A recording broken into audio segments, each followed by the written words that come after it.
Every hour, every minute, every second, there's something new happening with your favorite pastime. Get all caught up here on Pastimes on the Mic. Be sure to follow us on Instagram, X, formerly known as Twitter, YouTube, and TikTok. Send us any questions you want, whether it's fantasy related. It's championship week. The time is now. Send us questions. We'll hopefully bring you guys to the land of glory and get you a championship ring. This is Pastimes on the Mic. Thank you for tuning in, everybody. Hope your holidays were good. Boys, how we doing today? A lot of crazy news just dropped.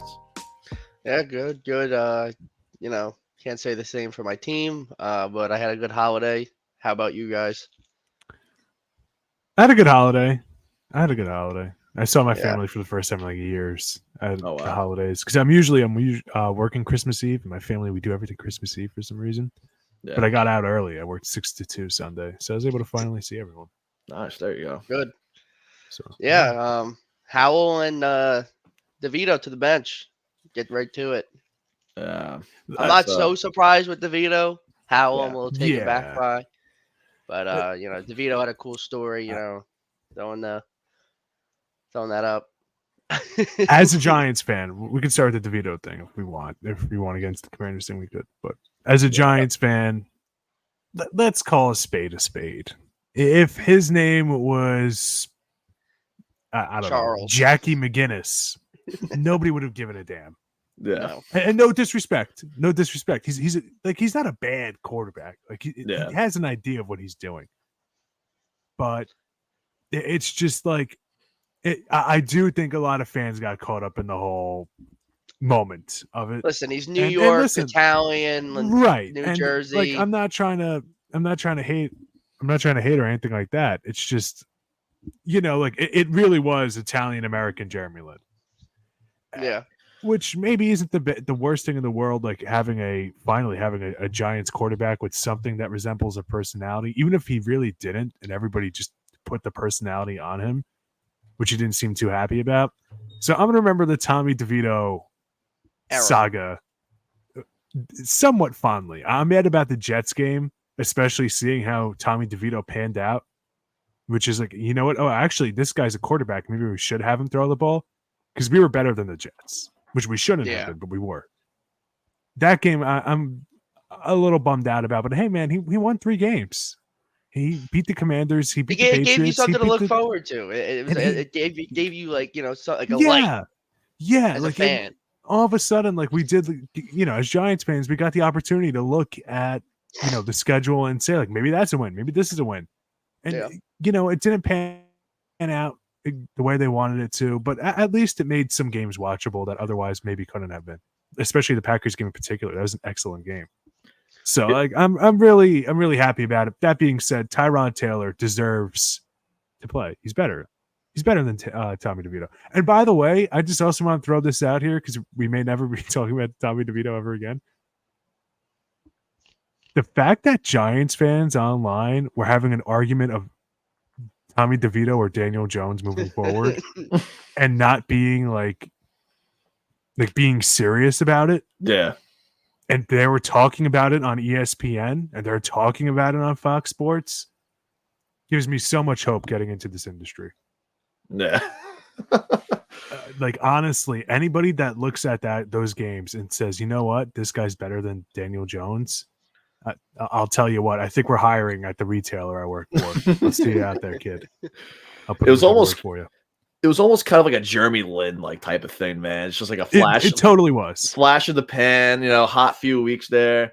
And I will say for Tyrod Taylor's case, I was watching that Eagles-Giants game, and Taylor kind of really did quickly change the momentum of that whole game. Oh, yeah. Giants. Yeah, for sure. He's just a smarter player. Yeah, for sure. So... Well, I think that's kind of just like the vet experience at quarterback. Right. Just knowing the game, and obviously DeVito's young quarterback, new to the game, new to the league. Obviously, he's been playing football his whole life, but new to the NFL system.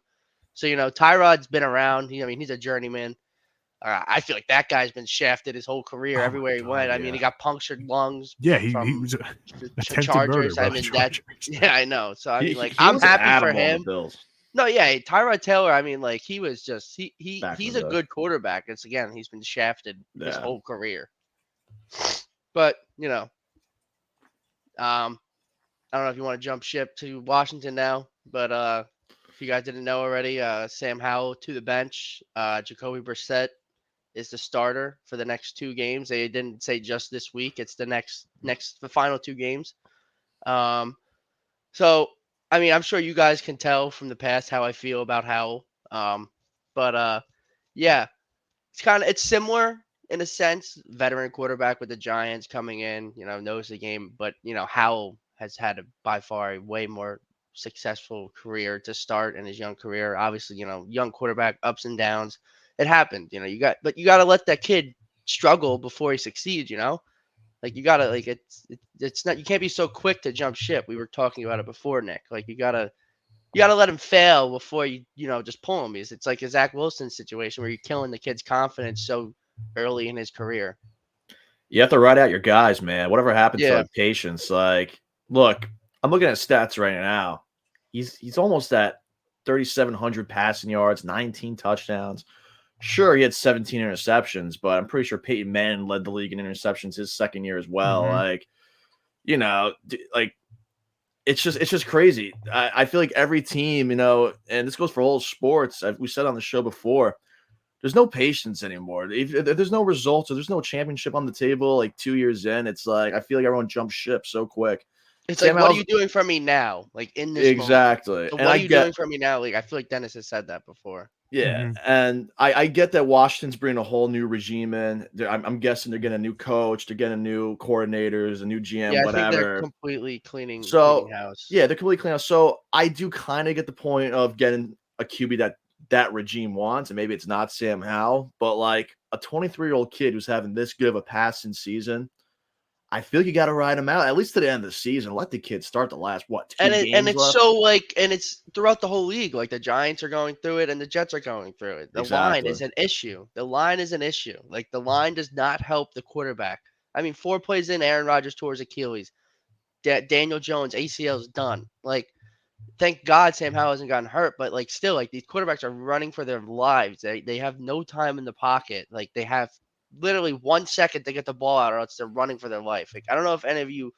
I know Nick probably watched the Jets game. I did. You did too, Dennis? Yeah, my family are all Jet fans except for. So yeah, I mean, you could tell Sam Howell is like the Jets defense is no joke. I've said that all year. The Jets defense is very, very good. But I mean, Sam Howell's running for his life the whole entire game, bro. The whole entire game. And the first pick, I didn't see the second pick, I'm pretty sure. But the first pick, I mean, it hit Logan Thomas or Curtis Samuel right in the hand. He batted it up like he was playing volleyball and literally landed in the Jets' hands. Like, and you can't put the blame on him. Like, it hit him right in the hands.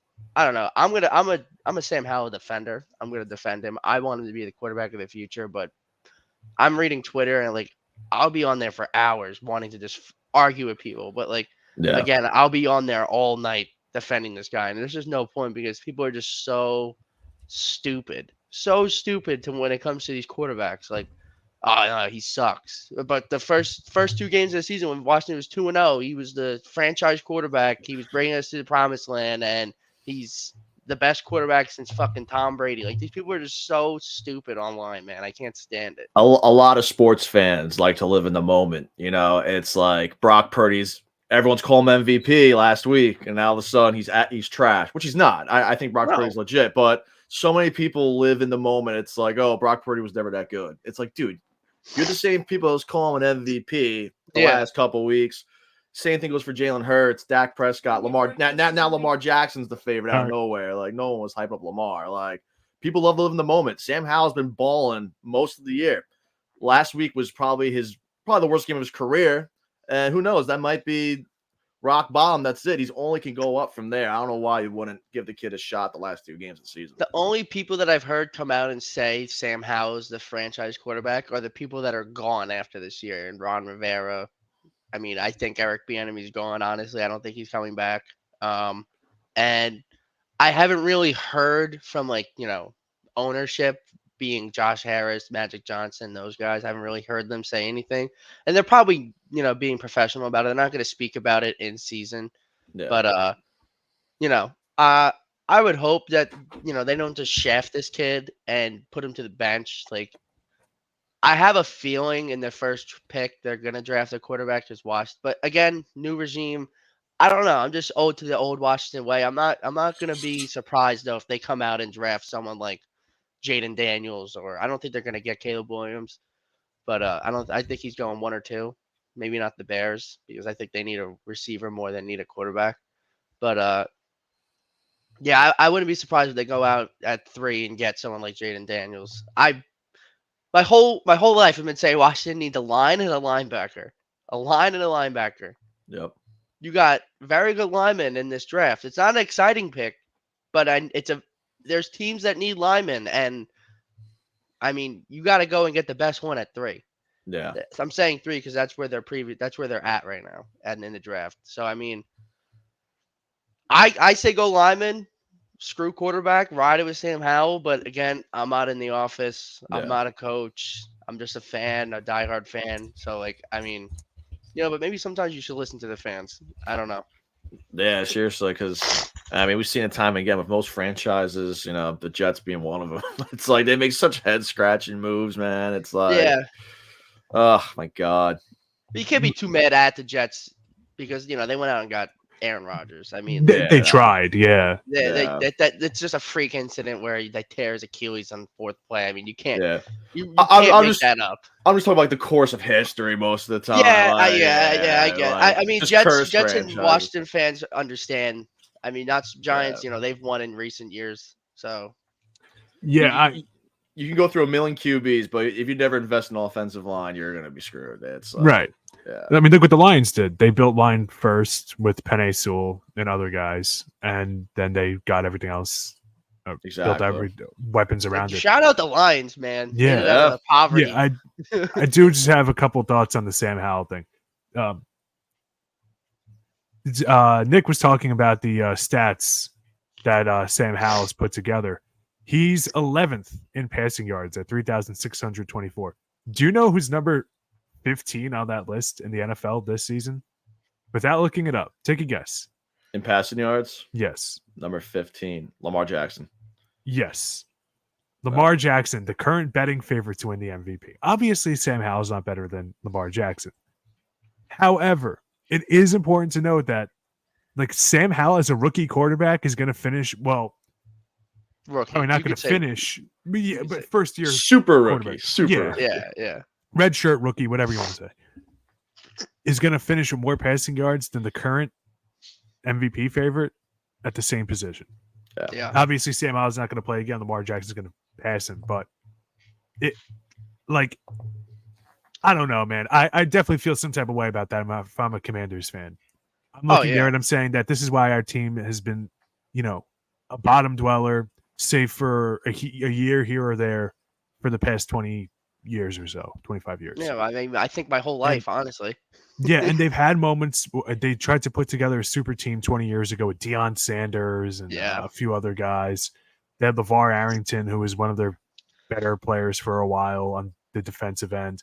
And then that's when Dan Snyder bought the team. Yeah, right. He just went out and bought everyone. They had Kirk Cousins. They had Alex Smith, right? Wasn't Alex Smith with you guys for a bit? Yep.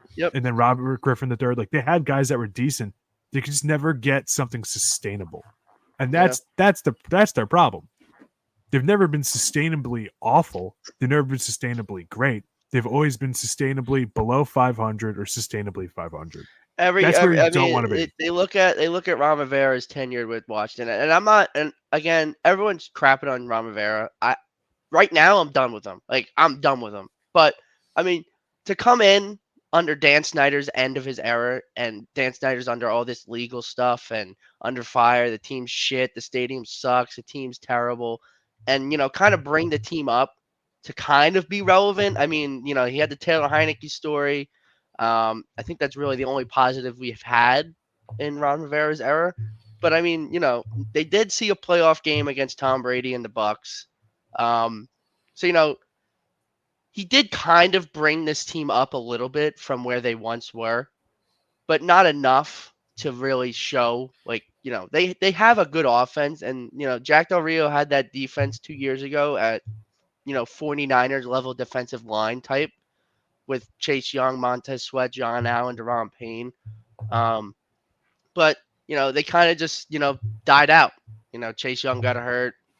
no one really else stepped up. I mean, Montez Sweat was a good piece, but they didn't hit that next step. They kind of fell back down a step, and kind of just went back to their old ways. So I do want to give Ron Rivera his flowers for kind of bringing the team up a little bit, but he didn't do enough to get him to like that playoff team level. Granted, I mean the NFC East right now with the Cowboys and the Eagles, they're not some random team. Those teams are good teams with Dak and Jalen Hurts. This year we're talking about MVPs. But again, I'm just so numb to it at this point. I'm not surprised this is what's happening. I mean, I'm sure you guys kind of understand too, as well as being fans of teams. I mean, again, maybe not so much the Giants. They saw 2 Super Bowls in the past decade or so.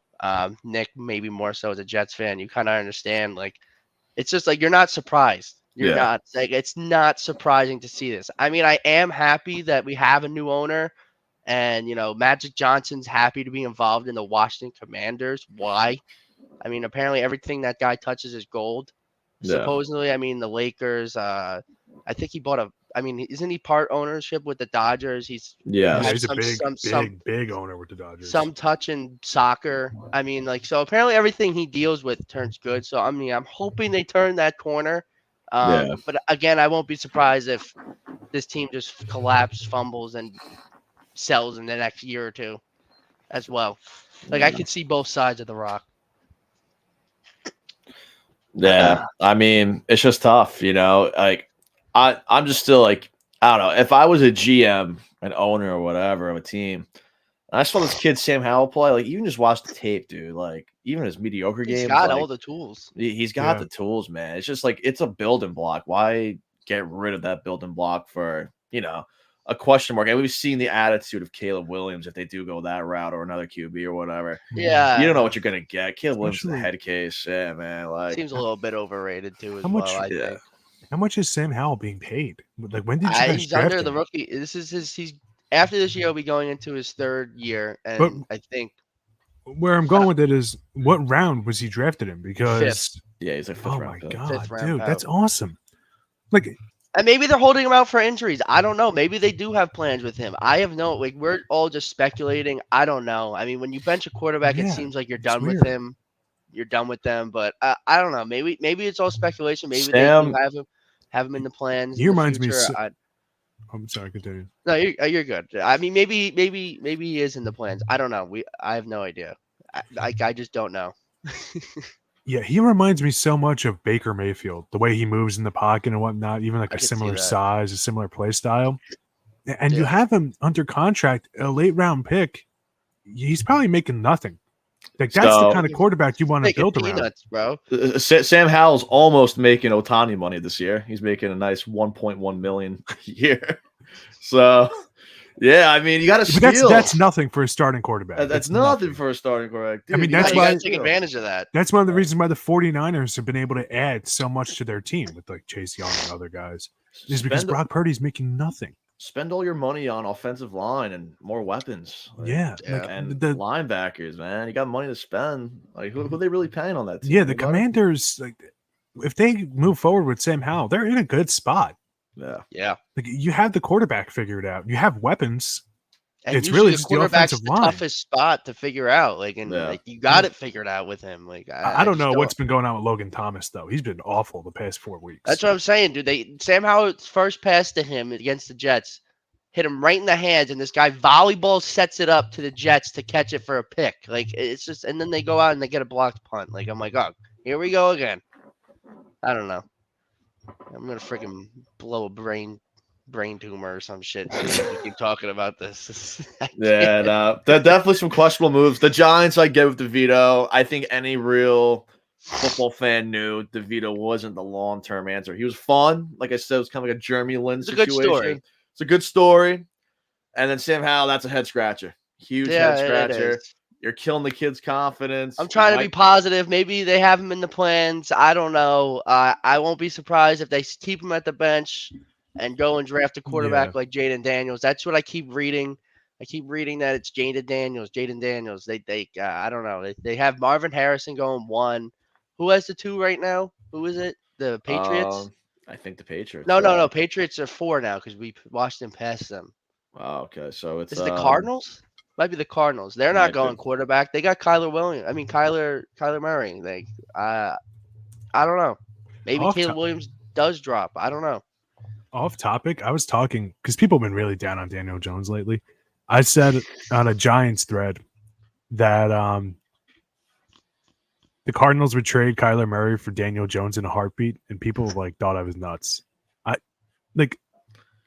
the Cardinals happy with Kyler Murray? I don't think they are. He's injury prone. There's never been a single positive story about his maturity or leadership. No.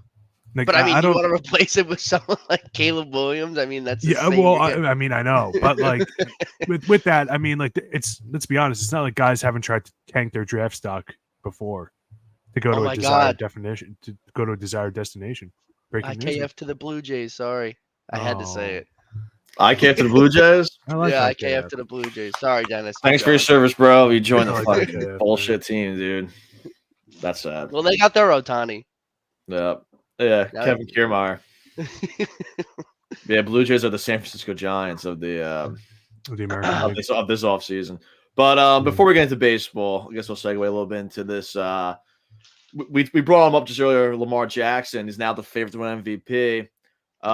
You guys know how I feel about the MVP, who I think should win. And I just want to say this. So all year long, we've kind of had a little QB carousel of MVPs. Jalen Hurts was the favorite for a bit. Dak was making some noise a couple of weeks ago. Brock Purdy was the favorite just a week ago. Now it's Lamar Jackson. But there has been one constant in this whole MVP race. He's always in the top 5, always there. It's my boy. I think we riot if Christian McCaffrey does not win MVP this season. Tyreek Hill was a good argument. I know he missed last week, but 2 weeks ago, whatever. CMC for MVP, man. What the hell, dude? He's second now, though. He's second in odds. So, I mean, I think that they're talking about it, man. They have to be talking about it. They can't not be talking about it. I want to know who decides these MVP awards too. I want to know who it comes down to. Yeah. I don't know. I want to talk to these people. I know they changed the format after Rodgers' last MVP, which is it used to be you just picked one guy, whoever got the most votes wins. Now it's the same format as literally every other sport. Mm-hmm. Thanks for showing up to the party, guys. Yeah. Which is you vote a first, second, third, and it's point based. Whoever gets the most votes. It's not a perfect system. I remember Rick Porcello's Cy Young Award was kind of right? It was Rick Porcello won the Cy Young Award, and everybody was Verlander in 2016. Yeah. Everybody's like, "What the hell?" Verlander had more first place votes, but not more points. Yeah. So maybe McCaffrey will get there just because there's been so much talk of other guys that because he's constant, he'll split the vote. Exactly. But he really should. Nick, you're right. He really should win the MVP award. Dude, I'm pretty sure if my numbers are right, I think McCaffrey has more touchdowns than Lamar Jackson. That's kind of crazy. Because Lamar's at combines. So I also have I will keep talking about this, but I also have something to talk about with the defensive player of the year as well. I want to talk about that a little bit. But again, I do agree. I do think it should be CMC. So see if my numbers are right here. Because I read this somewhere. Just want to fact check it. Let's see. 14. So Lamar Jackson has 24 touchdowns combined between passing and rushing. For rushing and receiving, McCaffrey's at 21. So, I mean, that's pretty close. And then all-purpose yards scrimmage, McCaffrey blows it out of the water, man. It's like he's the best running back bar none.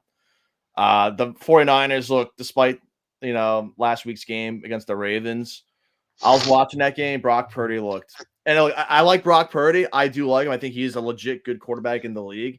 Everyone's a bad game, like Sam Howell. Dude, he had a bad game. He had a bad game. We gotta stop taking these bad games and telling these people these fucking suck. Exactly. It's such in the moment, but it the really 49ers, is. the 49ers against the best. I think the Ravens have the best defense in the league, or whatever it is. They have a top defense. The 49ers played the best football when they just kept feeding CMC. That's the best they looked. Brock Purdy, sure, might have been a little bit of a out of funk game, I don't know, man. This dude McCaffrey, dude, he's got the numbers. He hasn't missed a beat at all this season. I don't know if you guys even saw either. Like the Ravens defense is legit. Like they're a legit defense, dude. Like they hurt people, bro. Like Stinger for Purdy. Joe Burrow tore his ligament on his wrist. Yeah. Someone else got hurt. I forgot. McCaffrey's just breaking all these tackles against these guys. Dude, he's a freaking monster. He's a beast. Like, not only that, but Lamar Jackson's stats. This is the game that made him the MVP favorite. 23 for 35, 252 passing yards, 2 touchdowns, 7 carries for 45 yards rushing. Christian McCaffrey, 14 carries for 103 yards, 1 touchdown. Christian McCaffrey, 6 receptions for 28 yards. Who should have been the MVP after this game? All right. Just because his team won with great field position on literally every single drive. Yeah. Okay. I don't know, man. Listen, I like Lamar Jackson a lot. Me too. I love him. I really do. He seems like a good dude, even like off the field. Like there's no drama with him. The contract drama happens, but like, same time too. Like, they were trying to underpay him and telling him like, not only do you have to be our best running back, you also have to be our quarterback too. Don't get hurt. Yeah. I get it. So like I don't want him to like not get like I don't want him to get like shafted on it, but at the same time too, like we are getting to a point where it just needs to be renamed the Quarterback of the Year award. Pretty much. There's no reason for any quarterback to be ahead of Tyreek Hill or Christian McCaffrey. None whatsoever. The quarterback who's 15th in passing yards. I mean, really? Yeah. But like, do they take into consideration like I'm just trying to think like why he's the favorite? Like, is it because like their team's the best team in the NFL? Is that why? The best? Yeah, they use a team situation. They use that's what I'm trying to figure out. Like win-loss record. Apparently, like, look, I think it plays a small part in it. I think a lot of the voters today or whatever, I think they add that way too much into the factor of should this guy be MVP or not, whatever. Because look, the 49ers were the best team on paper or whatever, the best team record-wise. Boom, Brock Purdy. All of a sudden, the Ravens have the best record now. Who's the MVP favorite? Lamar Jackson. Why? Because each team had the best win-loss record at that point in time. To me, that's bullshit. It reminds me a lot of 2018 with Harden versus LeBron. Like, LeBron checked off this guy played 82 games. He beat Harden in scoring, rebounding, assisting, defense, and Harden won because the Rockets are the best record. Like, so let me ask you guys this: the Browns could statistically become first place in the AFC. Statistically, like they're not out of it. Unlikely. If they win their division, same division as the Ravens, or they win the AFC first place, the first seed. By default, shouldn't Joe Flacco be the MVP? Exactly. If the answer to that question is no, then it cannot be anybody other than Tyreek Hill or Christian McCaffrey. I guess if the Browns were to, people would find a way to give it to, I guess, Myles Garrett. But you get the point I'm trying to make. Exactly. Which is we're basically looking at wins, losses as if quarterbacks are the reasons they win and lose. It's not baseball. I would argue baseball is basically getting rid of wins at this point. I would argue that pitcher wins have much more of an effect on the game than quarterback wins, because you can win specifically through defense and special teams. Yeah. Baseball is an infinite amount of time, really, because it's 9 innings, and then after that point, it's until one person has the lead. Exactly. So if we're getting rid of winning in a sport that probably is more geared towards that stat, then why would we be so caught up on it in the NFL? Dude. Where another thing is like there have been objectively mediocre to bad quarterbacks that have won Super Bowls. Yeah. You know what I mean? I'm not calling bad, but Nick Foles a couple of years ago. Nick Foles, Trent Dilfer with the Ravens 20 years ago. There's been plenty of guys that have gone to AFC championships or NFC championships or the Super Bowl or won a Super Bowl without really being like a good elite quarterback. Freaking Blake Bortles with the Jags a couple of years ago against Tom Brady and the Patriots. Did he get the MVP? No. So like it's kind of ridiculous that we're just looking at the best team with the best record. Yeah, like I understand it, but at the same time too, like I don't know. I just I get it. It's such a simpleton way to think of like, I get it. It's like to me, you're right. It's a simpleton way of looking at it. Yeah, it's like you don't want to have to make a tough decision. Yeah. Like, so you're trying to find the easiest like reason. Exactly. That's just the way I look at it. And once again, I like Lamar Jackson. I thought Brock Purdy was ridiculous to be the top player. I don't even think he's like the fourth or fifth most valuable player on his own goddamn team. Yeah. No, I think Kittle is more valuable. I think McCaffrey's more valuable. I think Debo certainly is. And I think this week Nick was Bosa. Proof of that. Nick Bosa, Trent Williams. Yeah. Now, I mean, like, I don't know, man. I don't know. And Sam Darnold went into that game too when Brock got hurt. And dude, even Sam Darnold didn't look bad. Like, dude, no, he really didn't. Yeah, he looked solid. That's what I'm saying. Like, I like Brock Purdy. I think he's miles ahead better than Sam Darnold. But like, yeah, it's the MVP of that team is Christian McCaffrey. They played the best football with him getting fed. Like I think it was like the second quarter or whatever. He got that touchdown.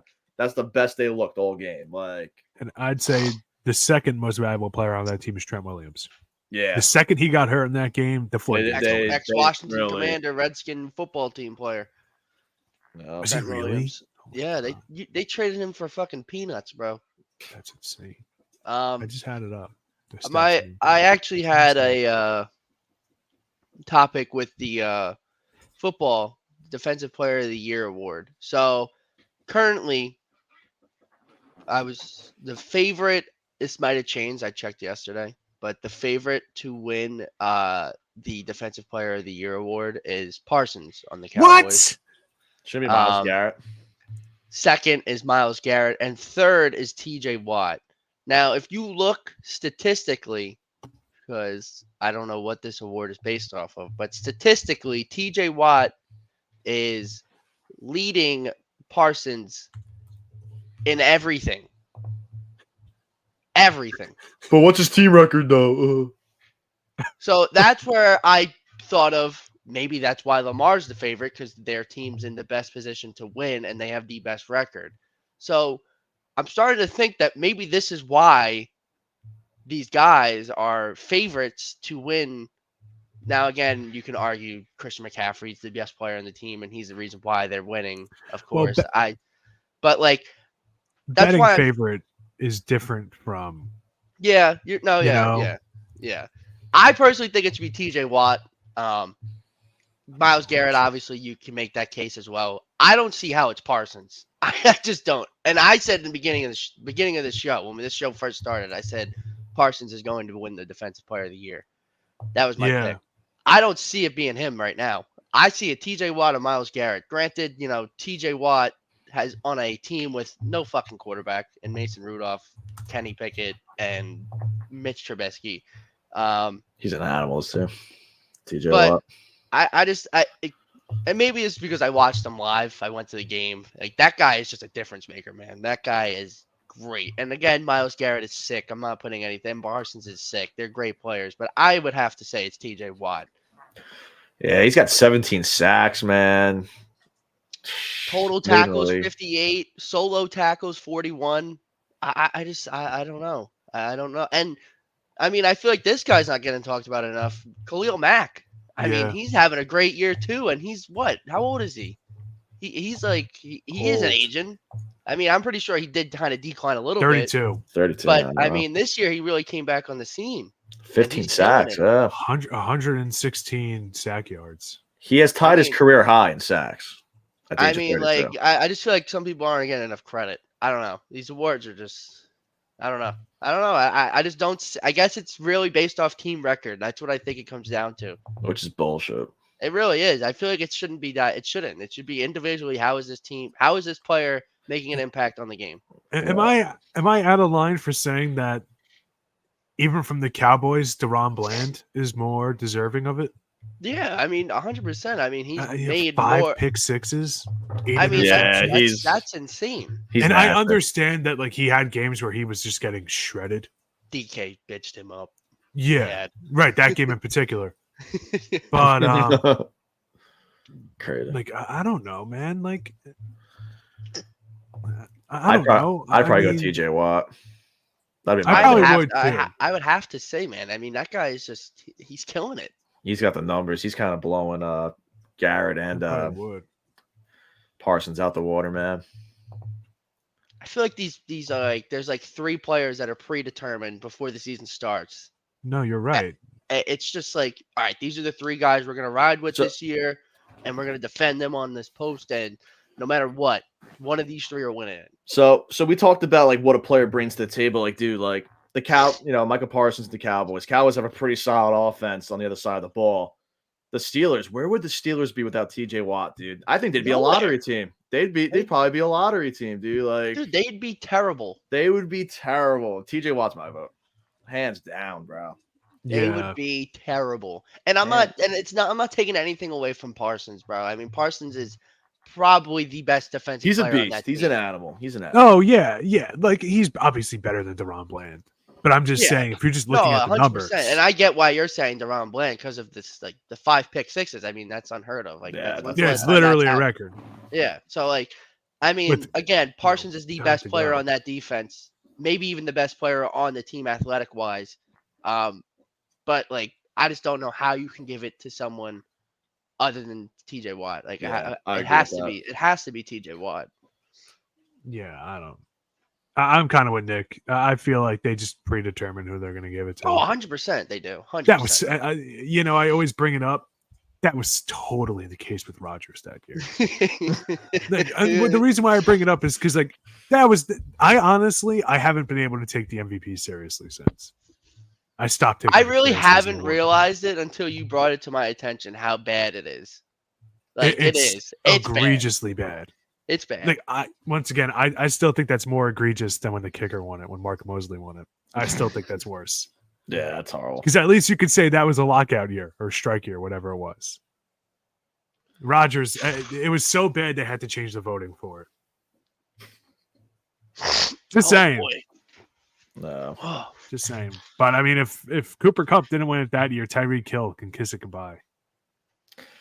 Yeah, and Tyreek, I mean, granted, he's still a great player. He missed that 1 week. That kind of really put a dent in the odds for him, too, because McCaffrey's played every game. Brock Purdy, I know he was hurt, but he's played every game. Lamar's played every game. And Lamar is clutch. He's been clutch this year. So I get the vote for him. I get the record. But it's like I said, dude, like, I don't think it's crazy to say if you're going to give the MVP to Lamar, I mean, I don't think it's crazy to give to Jalen Hurts at that point. Jalen Hurts has better rushing stats and passing numbers than Lamar Jackson. Like Dak has better passing numbers overall, obviously. Like, I don't know. Even Brock Purdy, Brock Purdy has some really good passing numbers this year and kind of blows Lamar out the water in passing game. Granted, Lamar has the rushing, but I don't know. It's McCaffrey, man. If I was a voter, I think I would just embargo all the quarterbacks this year. Yeah. And say none of you are getting this. TJ Watt's more deserving. Myles Garrett might be more deserving. Although he's cooled off a little bit. I mean, which quarterback in the league is playing the best football right now? That's the question. And Joe Flacco. Yeah, it's easily Joe Flacco at this moment. Yeah, at this moment, Joe Flacco, and he jumped up in odds for comeback player of the year behind DeMar Hamlin. It's one DeMar Hamlin. I hate that so much. DeMar Hamlin is a lock for it, and I feel like it is. I feel like it is a lock. The reason why I hate it is the same reason why I didn't like Geno Smith winning it over Saquon Barkley last year. Sucking and being out of the league should not constitute you being comeback player of the year. What injury did you come back from? You were bad. That's the injury. Horse crap. I mean, he did die. Call me old school. But I'm just saying that's a little weird. That's a little weird. And I think he deserved it, but it reminds me of it was Alex Smith versus Ben Roethlisberger, I think, for comeback player of the year. Ben had the better year for a QB because he came back from like a injury the year before. Alex Smith's leg, though, literally got shredded, and he came back to play football. It's crazy he even came back to play football, and he won. Yeah. So that's why DeMar Hamlin, this dude literally died for like 5 seconds. Yeah, that's why I think he's a lock. This dude fucking died. One guy that was playing with the Jets and just sucked. Yeah. Died on live TV. Came back with 5 weeks to go in the season. Died on live TV. Yeah. I'm not trying to trivialize it. Like I feel bad. I feel bad saying it, but I gotta shut my camera off. What am I missing? Yeah. What am I missing? No, I mean, Joe, listen. If we're talking about the impact that the player has had on the team, I mean, come on, sure. man. Yeah. Joe Flacco has had saved the season. Yeah, I think Freddie Kitchens, their head coach, should win the Coach of the Year award. Yeah. What? Because 10 wins with 4 different quarterbacks? Yeah, I mean, that is pretty impressive. I would have given it to the dude from the Texans, but they've kind of fallen off. Injuries, I know, but I would say the Colts head coach, or him. Man. Yeah, he's been freaking lost. Richardson, Jonathan Taylor's been a roller coaster. You gotta give Ron Rivera his flowers too, man. He should. Yeah. Oh man, sorry, I had to throw it in there. Yeah, football. I mean, it's a crazy sport. How do they award these awards? Who deserves it? Who doesn't? It's insane. So, I mean, speaking of other sports, when it comes to pretty crazy awards and stuff, and who might win what, let's dive into baseball because we got a huge news. I don't think we talked about yet on the show. We talked about him a lot, though. What his destination would be. Yamamoto finally made his decision. Not Yamamoto. They're not Yamamoto anymore. He follows the shadow of Shohei Ohtani to Los Angeles. I mean, listen, you can't give him more money than Cole. You can't give him more money than Cole. You can't. I agree with that. I agree. He hasn't pitched a single pitch in the MLB. Give me the guy who's been in the Cy Young conversation a million times. Who got robbed? You can't reset the market on a guy who literally never pitched in MLB. Yeah, once again, I don't know if I went through it on this show or another program, but I detailed that, the Asian pitchers are almost always good. Very rarely are they not like as advertised. Maybe like a difference of being like top 5 pitcher in the league and top 20 pitcher in the league, but they're almost always like, around like a top 3 starter in a rotation and most rotations. So like I'm happy for the guy. He got paid or whatever. I do have to say I didn't think of it until I was listening to Fox Sports Radio and Rob Parker, who's kind of like a hater, brought up he didn't like that Yamamoto went to the Dodgers specifically because he thinks he's too good to be living in the shadow of Shohei Ohtani. He said, doesn't this guy want to beat him? Doesn't he want to say that he's the best Japanese pitcher alive or in the majors and stuff like that? And instead, I was thinking he's never going to get top billing with Ohtani, Betts, and Freeman there. He's never. Wouldn't he kind of want to set his own story? Like, why would he want to be on the same team as Ohtani? I thought of that. And too. I get it that they're like homies, but it's still like it was something that I didn't think of. And then the more I thought of it, I was like, that is kind of a good point because if Clayton Kershaw resigns with the Dodgers, like, congratulations, he's not even going to be like the most highly regarded pitcher in that own rotation. I was just gonna say, congratulations. You're the 6th best player on the Dodgers. Congrats. Like, if he would have joined the Yankees or even the Mets, he's got that East Coast backing him up, and then the West Coast has Shohei Ohtani, kind of like a Larry Bird, Magic Johnson situation. Exactly. So it's all about marketing. But now it's like you got Mookie Betts. This guy's an MVP candidate every year. Freddie Freeman, best first baseman in baseball, bar none. Like Shohei Ohtani. Probably the greatest talent you've ever seen in the history of baseball. Right. Yamamoto. So I mean, come on. Like Clayton Kershaw. Dodgers legend. Instant first ballot Hall of Famer. Arguably the best Dodger ever. Not the most meaningful or impactful, but arguably statistically the best ever. Arguably a top 5 starting pitcher ever. Yeah. I don't know. But one thing, like, it's just like, I don't know, maybe his family or whatever, like he wanted to be on the West Coast. It sounds like he was just using the Yankees and Mets to up the bidding. Yeah. Same thing with like teams like the Phillies and others. But like, I don't know, man. It's weird. I feel like it's just really weird. It is weird. So Rob Parker likened it to KD going to the Warriors. Yeah, which is a little different, but Yeah, I'd say so. Because it is like it's kind of a mixed bag. You're like, you don't know what you're gonna get with this guy. Like, he could be great. I think he'll be great. He's 25. He's a stud. His stats in Japan are insane. That's no fluke. I think he's gonna be great. But then again, like we said, he has not thrown a single pitch yet in Major League Baseball, and he's the highest paid pitcher of all time. This could easily blow up in the Dodgers' face. If the Yankees, I would say the same thing. If he went to the Yankees. If the Yankees made him the highest paid pitcher in MLB baseball, I'm like, this might blow up in our face. We might look stupid by July. But hey, I think it's gonna be good. Dodgers are stacked. I just hope every team in Major League Baseball plays their 110 best against the Dodgers every fucking game. Fuck that team, dude. Freaking got 6 MVPs, Yamamoto. That's whatever. Juan Soto's gonna take Yamamoto deep. Who cares? Ridiculous, bro. It's ridiculous on paper, bro. But this and I don't even consider this a hot take, but I'll say it. They're gonna lose in NLDS. They're not making it to the NLCS. I will put money on that right here. They are losing NLDS. Classic Dodgers. Because Ohtani's not pitching this year. Clayton Kershaw, he's out to what? June, July? I don't know. We'll see. Is he actually? I think so. Yeah. Kershaw and Scherzer are both out for. Oh, I didn't see that. Yeah. So I just thought he was a free agent. Yamamoto is off the market. You see, he's a free agent, but he's gonna be out though. Who do the Yankees go after next? Well, guy, we were talking about right for the show started. Dylan Cease. Dylan Cease is. I think it's Cease. I mean, he's young. He seems to be.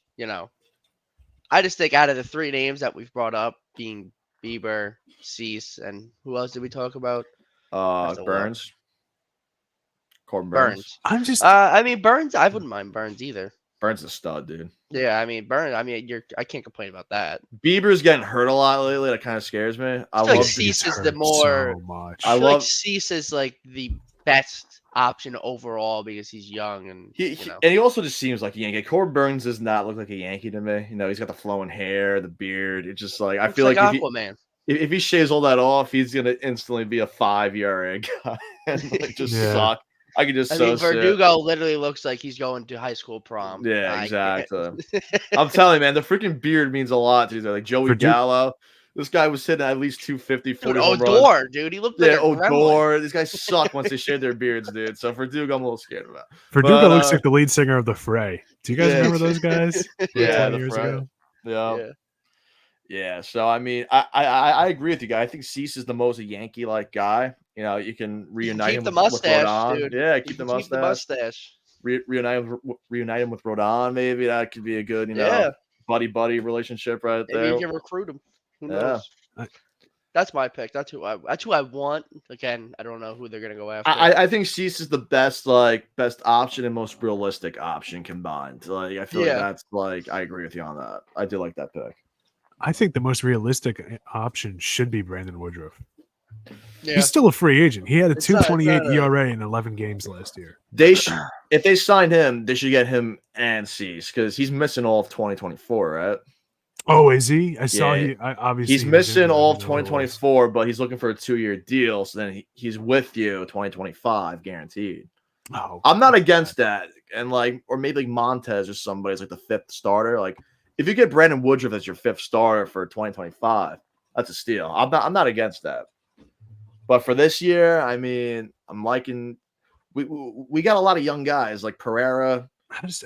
He has no room on this team anymore. I guess so. We traded away Florial already. It's for a relief pitcher to Cleveland. So I mean, yeah, we got a lot of outfielders to trade, man. So what about that other Japanese pitcher, the lefty, the reliever? Yeah, I know. I thought another. He went to the closer went to the Padres. Yeah. There's another guy who I just saw a report about that is going to be talking to people after New Year's or something like that. As each day goes on, I get closer and closer to saying Blake Snell. Just get Blake Snell. I mean, but you guys made a good point. He looks like a Red Sox man. That's the thing. He looks like an Astro. He looks like a Red Sox. He looks a lot like a Red Sox. Who? Blake Snell. This dude just has Red Sox written all over him. But the Yankees, prevent the Red Sox from getting him by signing him. The only issue I have with him, he's a walks machine. Oh my God, I don't know how that. Not only is he a walks machine, because he's a walks machine. Don't even consider him getting out of the 6th inning. Yeah. Don't even consider it. I wouldn't mind Jordan Montgomery. No, that's the other guy too. They got to get Monty back. Familiar face. He has pitched well here. System. It's good friends with Garrett Cole. I feel like the facial hair fits him well too, though. The beard. Yeah. I actually think he looks a lot worse. Just get rid of the rule, man. Let him rock beards and shit. Who cares anymore, dude? I honestly think that the rule saves Jordan Montgomery. He looks awful. No disrespect. I mean, I know not everybody is an Adonis like me, but yeah. I mean, I can barely grow facial hair, man. This is struggling. Yeah, that's why I shave. Because mine comes in patchy. Yeah, Yankees definitely need 2 more starters, though. And if it could be a trade for one, sign one, Cease and Montgomery would really fill out the rest of that rotation. Yeah, I'm trying to see. Got another lefty arm in there, too. Great. You guys have your opening day lineup predictions? What do you think? Who do you think's leading off for the Yankees? It's probably gonna be DJ LeMahieu to start off. I really hope they don't put Volpe back at there. I think they should keep him at like the bottom of the lineup. Keep him at the bottom for a bit, and if he does what I think he's gonna do, have a solid year, confidence. I hope by the end of the season, I hope Volpe's our leadoff guy. But yeah, start him at the bottom first. It's probably gonna be DJ. Judge is definitely Judge, or probably Judge it too, right? I really want Judge behind Soto, because Soto just gets on base, whether it's through walks or they're gonna. The thing with Soto is, I mean, maybe outside of the Padre years, he was in a bunch of bad lineups, so they walked him a lot of times, especially in Washington. So what you're saying, DJ, Soto, Judge? Yeah, I would like that 3. So who's 4? Don't tell me it's fucking Stanton. No, it would be Rizzo. It would be Rizzo. Yeah, I'd say Rizzo. And then you get that righty, lefty, pitcher nightmare at the top of your order. And then Stanton batting 5th, Verdugo batting 6th. Yeah. 7th like is maybe Glaber. So you're going righty, lefty, righty, lefty. And then you add would be the catcher. 9th Isn't Wells a lefty? Yep. And then 9th would be what's his name? Pasta Boy. What is it? Volpe. Volpe, yeah. And just imagine this lineup when Jason comes back, a switch hitter. Oh my God. Yeah, but then what do you do? I mean, I'm thinking too far ahead. But we always have this conversation. What do you do then? Oh, I'd bat him 5th. I think every lineup. If every Stan lineup is on I've the ever team, had, like he's hitting. Like he's in every lineup I've ever had in MLB The Show has been righty, lefty, righty, switch hitter, righty, lefty, righty. Yeah, it's a good lineup on paper, man. It's a good lineup. I guess on paper. Actually, you could reset the order. Oh, I never thought of that. Reset the order after the 5th, after the switch hitter. Reset it. Yeah. So you have lefty, righty, lefty, and then the top of the order when it flips back. It'll be lefty righty again instead of having 2 righties. That got weird. It's a nasty lineup. It's very diverse. I mean, I think it's the most diverse lineup we've had in a while. Yeah, definitely. The Japanese dude I was thinking of was Shuta Imanaga. I don't think he signed anywhere yet. He's meeting with teams after the new year. Is he a starting pitcher or a relief pitcher? He started the gold medal game. Yeah, so he's a starting pitcher. Yeah, I'm not against it. They definitely need a starter. And I think was it Yuki Matsui who signed somewhere. Yeah, he went to the Padres. He's the closer. It's like a 6-year deal or something with the Padres. I forget how much it was. And that means Josh Hader. Yep. He's definitely not going back to San Diego. Yeah, he's definitely not. They're saying that the Dodgers are going to get him. Did you see that? The Dodgers are going to get everybody, dude. They're going to get Superman and Batman next. It's just the way it is. But I really didn't think they were going to pull off this Yamamoto's shit, bro. I didn't think. Once they got Glasnow, I was like, all right, I think the Yankees have to be the favorites. And when they got Yamamoto, I completely forgot about Glasnow. I was like, holy shit. Yeah. 3-headed dragon. It's disgusting. But again, Ohtani's not pitching this year, so the good thing is Tyler Glasnow is made of glass. No. Yes, he's gonna get hurt this year. No, he always does. Yeah, he's such a talented player. But yeah, he is filthy. I think he's just got to bulk up. I know it's easy for me to say, but same thing with DeGrom. Yeah, all these guys are skinny. Chris Sale. You look at all the guys that are like the great power pitchers. The only one that was like thin was Randy Johnson. Literally every other one ever has been like not bad, but like all bulky. Yeah, yeah. They can take. Look at Chris Sale, dude. That guy can't stay healthy. That dude's a twig. He throws his arm off. He's a twig. Yeah. Every season, that guy just throws his arm out. Kershaw's kind of similar to that too. He's not a big guy. He gets hurt a lot, and then you look at Verlander. It's a horse. Yeah, has some injuries now, but he's almost 40, obviously. Yeah, that's crazy. That he's even still pitching to this day. It's kind of crazy. Yeah. Zach Greinke's a free agent. Would you guys want him? I would be against Greinke. That's like a fifth starter. Like, dude, you can't go wrong with a fifth starter. Like, yeah, you can't go wrong with your fifth starter being a first ballot Hall of Famer. Exactly. Like Zach Greinke, like he'll get you good games. He will never be 2016, 2015 Greinke ever again. Fifth in innings pitched or something like that. This year. He'll get you innings. It'll be kind of like a old CC Sabathia type deal. It's like he's your fourth, fifth starter. Just eats innings. Played with Garrett Cole. Yeah, man, that's it. Yeah, played with Garrett Cole. And Alex Verdugo with the Dodgers. That's right. Yeah, familiar face. I think Greinke, though, he's kind of like a weird. He's a character. So I feel like he's not. We crazy. Need that though. No, I do. And I agree. But I think himself, he's thinking, I don't want to play for fucking New York, the New York media. I don't want that shit. At one point, he wanted to. Yeah, probably. Back like 2009, right? Yeah, he wanted to be traded to New York, and the Yankees didn't do it. Yeah, the Yankees have. Could you imagine? The Yankees missed out on Bryce Harper, Cliff Lee, Greinke. Oh my god! The Cliff Lee thing, I always felt like we were never going to get Cliff Lee. Yeah, because I remember the story of the fans spit on his wife. Absolutely. Yeah. Honestly, if it was me, no way. And remember that thing with Verdugo too, though. Last year, where fans are throwing garbage at him, or saying slurs to him and shit. So now he's on the Yankees. So. Yeah, I guess so. The fans, I don't know. But it's not like he chose the Yankees. Yeah, he got traded there. Yeah, but he seems had to be here. I hated Verdugo. I've always liked Verdugo. I can't eating lie right now, but dude, I ate my entire breakfast on camera, so it's all right. I can't lie because I love him as a Dodger. He was one of my favorite prospects coming up when he was a Dodger. Like, this kid's good contact hitter, lefty. Gotta show him some love. When he went to the Red Sox, I was heartbroken, but I was like, thank you for sending Mookie Betts across the country. I was like, thank you, Verdugo.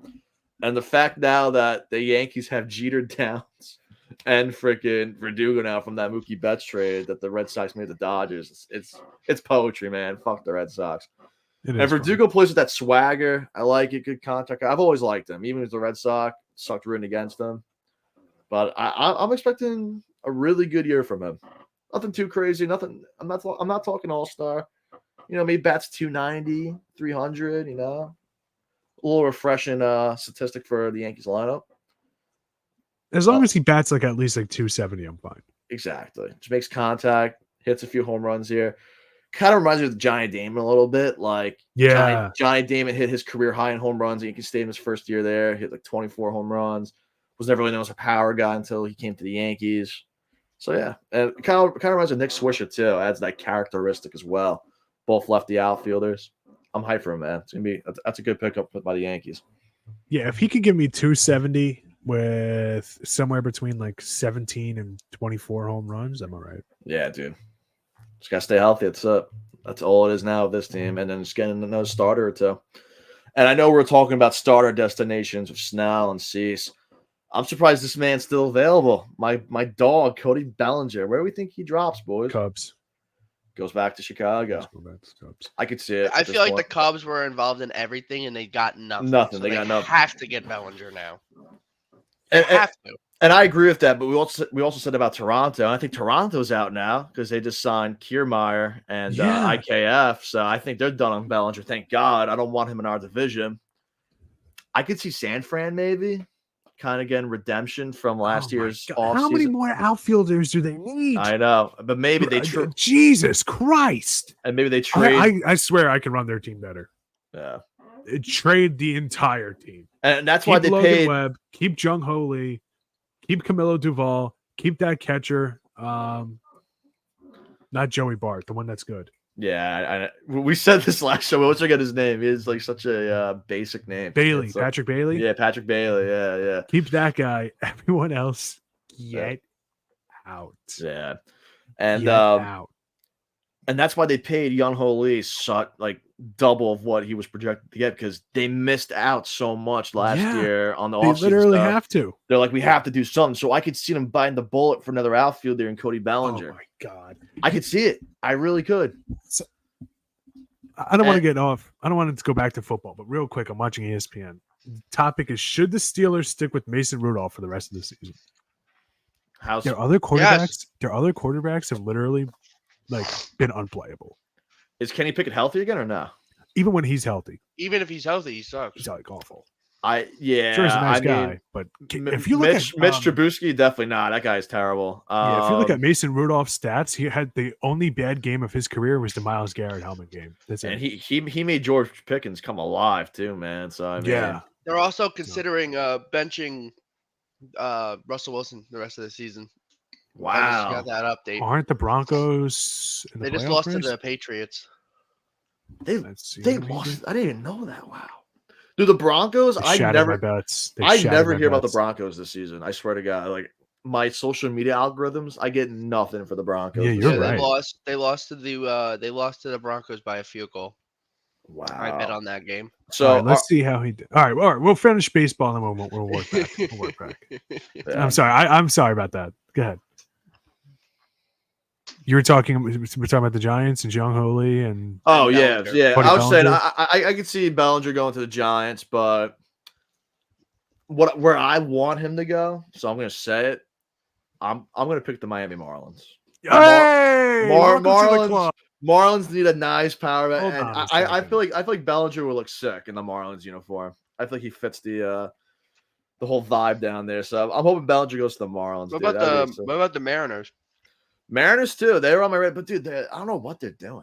I just saw something on Twitter like they need a power hitter. Yeah, join the club. I want to say Marlins. I think that'd be a sick destination. Dude, and I like the Mariners too. I like the Mariners too, but I don't know what they're doing this offseason, dude. They're like too quiet for me now. Dude, they're literally becoming the Brewers American League. Yeah, dude. I don't know what. That's not a compliment. I want to be clear, if you guys, if this is your first time checking us out, that's not a compliment from me. Sorry. No. I mean that, and please, I want to be clear. I mean disrespect.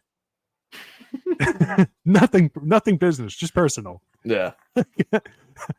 Dude, you're gonna make me choke, bro. The Brewers don't understand that that offense is a thing. Yeah, and clearly the Mariners don't. They got rid of Eugenio Suarez. The next tweet I saw about the Mariners is they're now actively looking for third baseman. I'm like, dude, they traded Jared Kelenic to the best team in baseball, the best offense in baseball. That kid, I don't know. Kelenic, I think Kelenic's nasty. I think he's gonna thrive in Atlanta. I think so. Yeah, he's got the tools. He's got the power. He's got, and then dude, like it's in the pudding, dude. He's going back to the division with the Mets, the team that traded him away to Seattle. The Mets are gonna kick themselves in the ass for trading away Kelenic, and he's gonna be on the Braves for the next 10 years, bro. Come on, it's gonna be. In that offense, he's gonna thrive, dude. I like Kelenic a lot, but now Seattle has Julio Rodriguez. It's about it in the outfield. Who else is really there? Like, they need batters. Julio Rodriguez. They got rid of Suarez, like you said. Who's still there? J.P. Crawford. Like, come on, dude. You're right. They've done nothing. Dude, they've done nothing. And they trade away Kelenic for another pitcher. They're already rich in pitching. That's what I'm saying. They're rich in pitching. They got no offense. And, yeah, like you said, it's the AL Brewers now. Aside from J.P. Crawford and Julio Rodriguez and Cal Riley. And Ty France, dude. Like, and honestly, Cal Riley and Ty France are, like, good players. And J.P. Crawford, like, Like J.P. Crawford was awful the first half of the season. He was. Did he lead the league in walks or something though? He's got. He's not bad. Like he's not a bad player, and he's a defensive like wizard. No, he's awesome defensive. Yeah, like I'm not that I don't mean disrespect about. And Teoscar Hernandez, he's a free agent. Yeah, I'm surprised he hasn't picked up. But Red Sox are looking at him too. But come on, dude, that makes sense. Right-handed hitter. Colton Juan, seriously, bro, batting 165. OPS plus a 34. Was this their team last year? Yeah, it's 2023. They got dude. Mike Ford was their leading DH, bro. Come on, dude. He actually had 16 home runs though. Kind of crazy. Yeah, sneaky good, Mike Ford. Wait, what? 16 home runs in 83 games. Not a horrible year, but he actually kind of went above my expectations. But still, they need batters, man, and they trade away batters for more pitching. I don't understand it. For Jackson Kowar, who I loved coming up as a pitching prospect, but dude, you got such a good rotation in Kirby. You got Gilbert Castillo. Castillo, yeah, dude. Like Bryce Miller, Brian Wu, all these guys are sick, dude. Didn't they trade Paul Sewald at one point to the D-backs? Yeah, right. And I don't know who took over as Matt closer. Brash. I think maybe Matt Brash. Oh, it's official. They did bench Wilson. Wow. Sorry, they just said Jesus it now. Christ. Yeah. So for baseball, yeah. Just to wrap it up, Cody Bellinger, I think, goes to the Marlins because the Mariners don't know what the fuck they're doing. I haven't seen any report, though. I'm just letting you know that the Marlins are interested in him. It has been wishful thinking on my part. Yeah. I think you're right. I'm just going with the hot take there. He's probably not going to go there, but I really want him to go there. I think that'd be such a cool spot for him. Maybe the Rays do, just so they can have a positive headline this week. Yikes. Yeah, seriously. Yeah. Wander Franco. So on the run. Jesus Christ. On the run. Run, Forrest. Dude, like, I said he's on the run in the DR. That's not looking good for him. He's a fugitive. He might be dead. Hate to be morbid, he might be dead. Yeah. No, you're not wrong. Like it's morbid. Anything goes down there, dude. It's crazy. Anything goes down the DR when it comes to this shit. Like, who knows? Maybe maybe someone was banking on him to do fucking great in Major League Baseball, and now they're like, you fucked up. Like, bro, like it's the DR. Anything goes down there. He's on the run. When you do shady stuff, I have to assume you're involved with shady people. Exactly. So way to really fuck up your whole career, bro. Yeah, seriously. So fucking crazy. He can get any woman he wants. I don't understand it. Oh, athletes are nuts, man. But you want to talk a little bit about hockey? Sure. Or you want to go back to football? All right, let's go back to football real quick. What were we talking about? Breaking news, yeah. Well, Russell Wilson. Yes. I just looked at his stats because I didn't watch this game. All right. So against the Patriots, they lose 26-23. The Patriots offense put up 26 points on you. Russell Wilson's fault. He went 35 for 37, 238 yards, 2 touchdowns. Not a great game. Now here's the kicker. 5 sacks for a loss of 45 yards.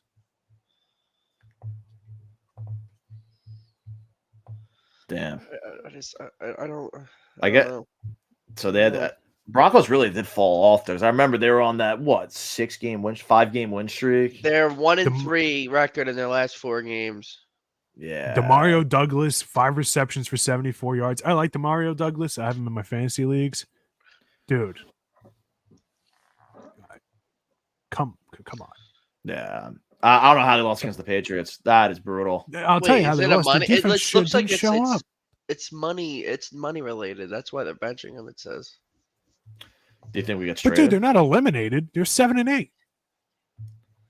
That's crazy. Their games are against the Chargers and the Raiders. Jesus Christ! How do you lose that, dude? They sold.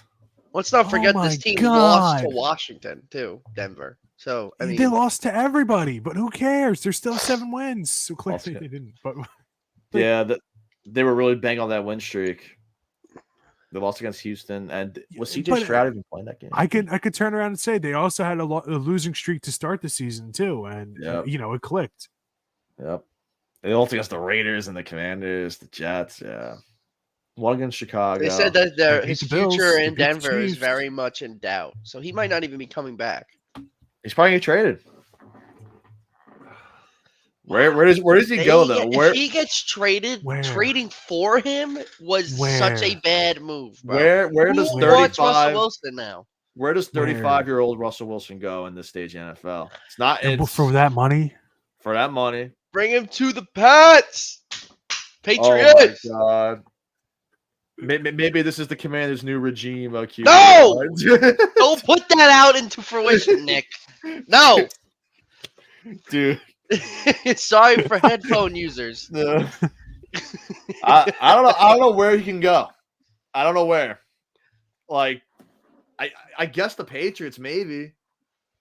Patriots. Why would they do that? Why would the Patriots do that? They have so many issues with that roster that I think Belichick's gone, so I don't know if they're gonna go a younger direction. I really can't name a spot where 35-year-old Russell Wilson, the money's getting paid. I don't know where he could go in the NFL in this day and age. I don't know. That's crazy. Maybe. How many years left on his contract?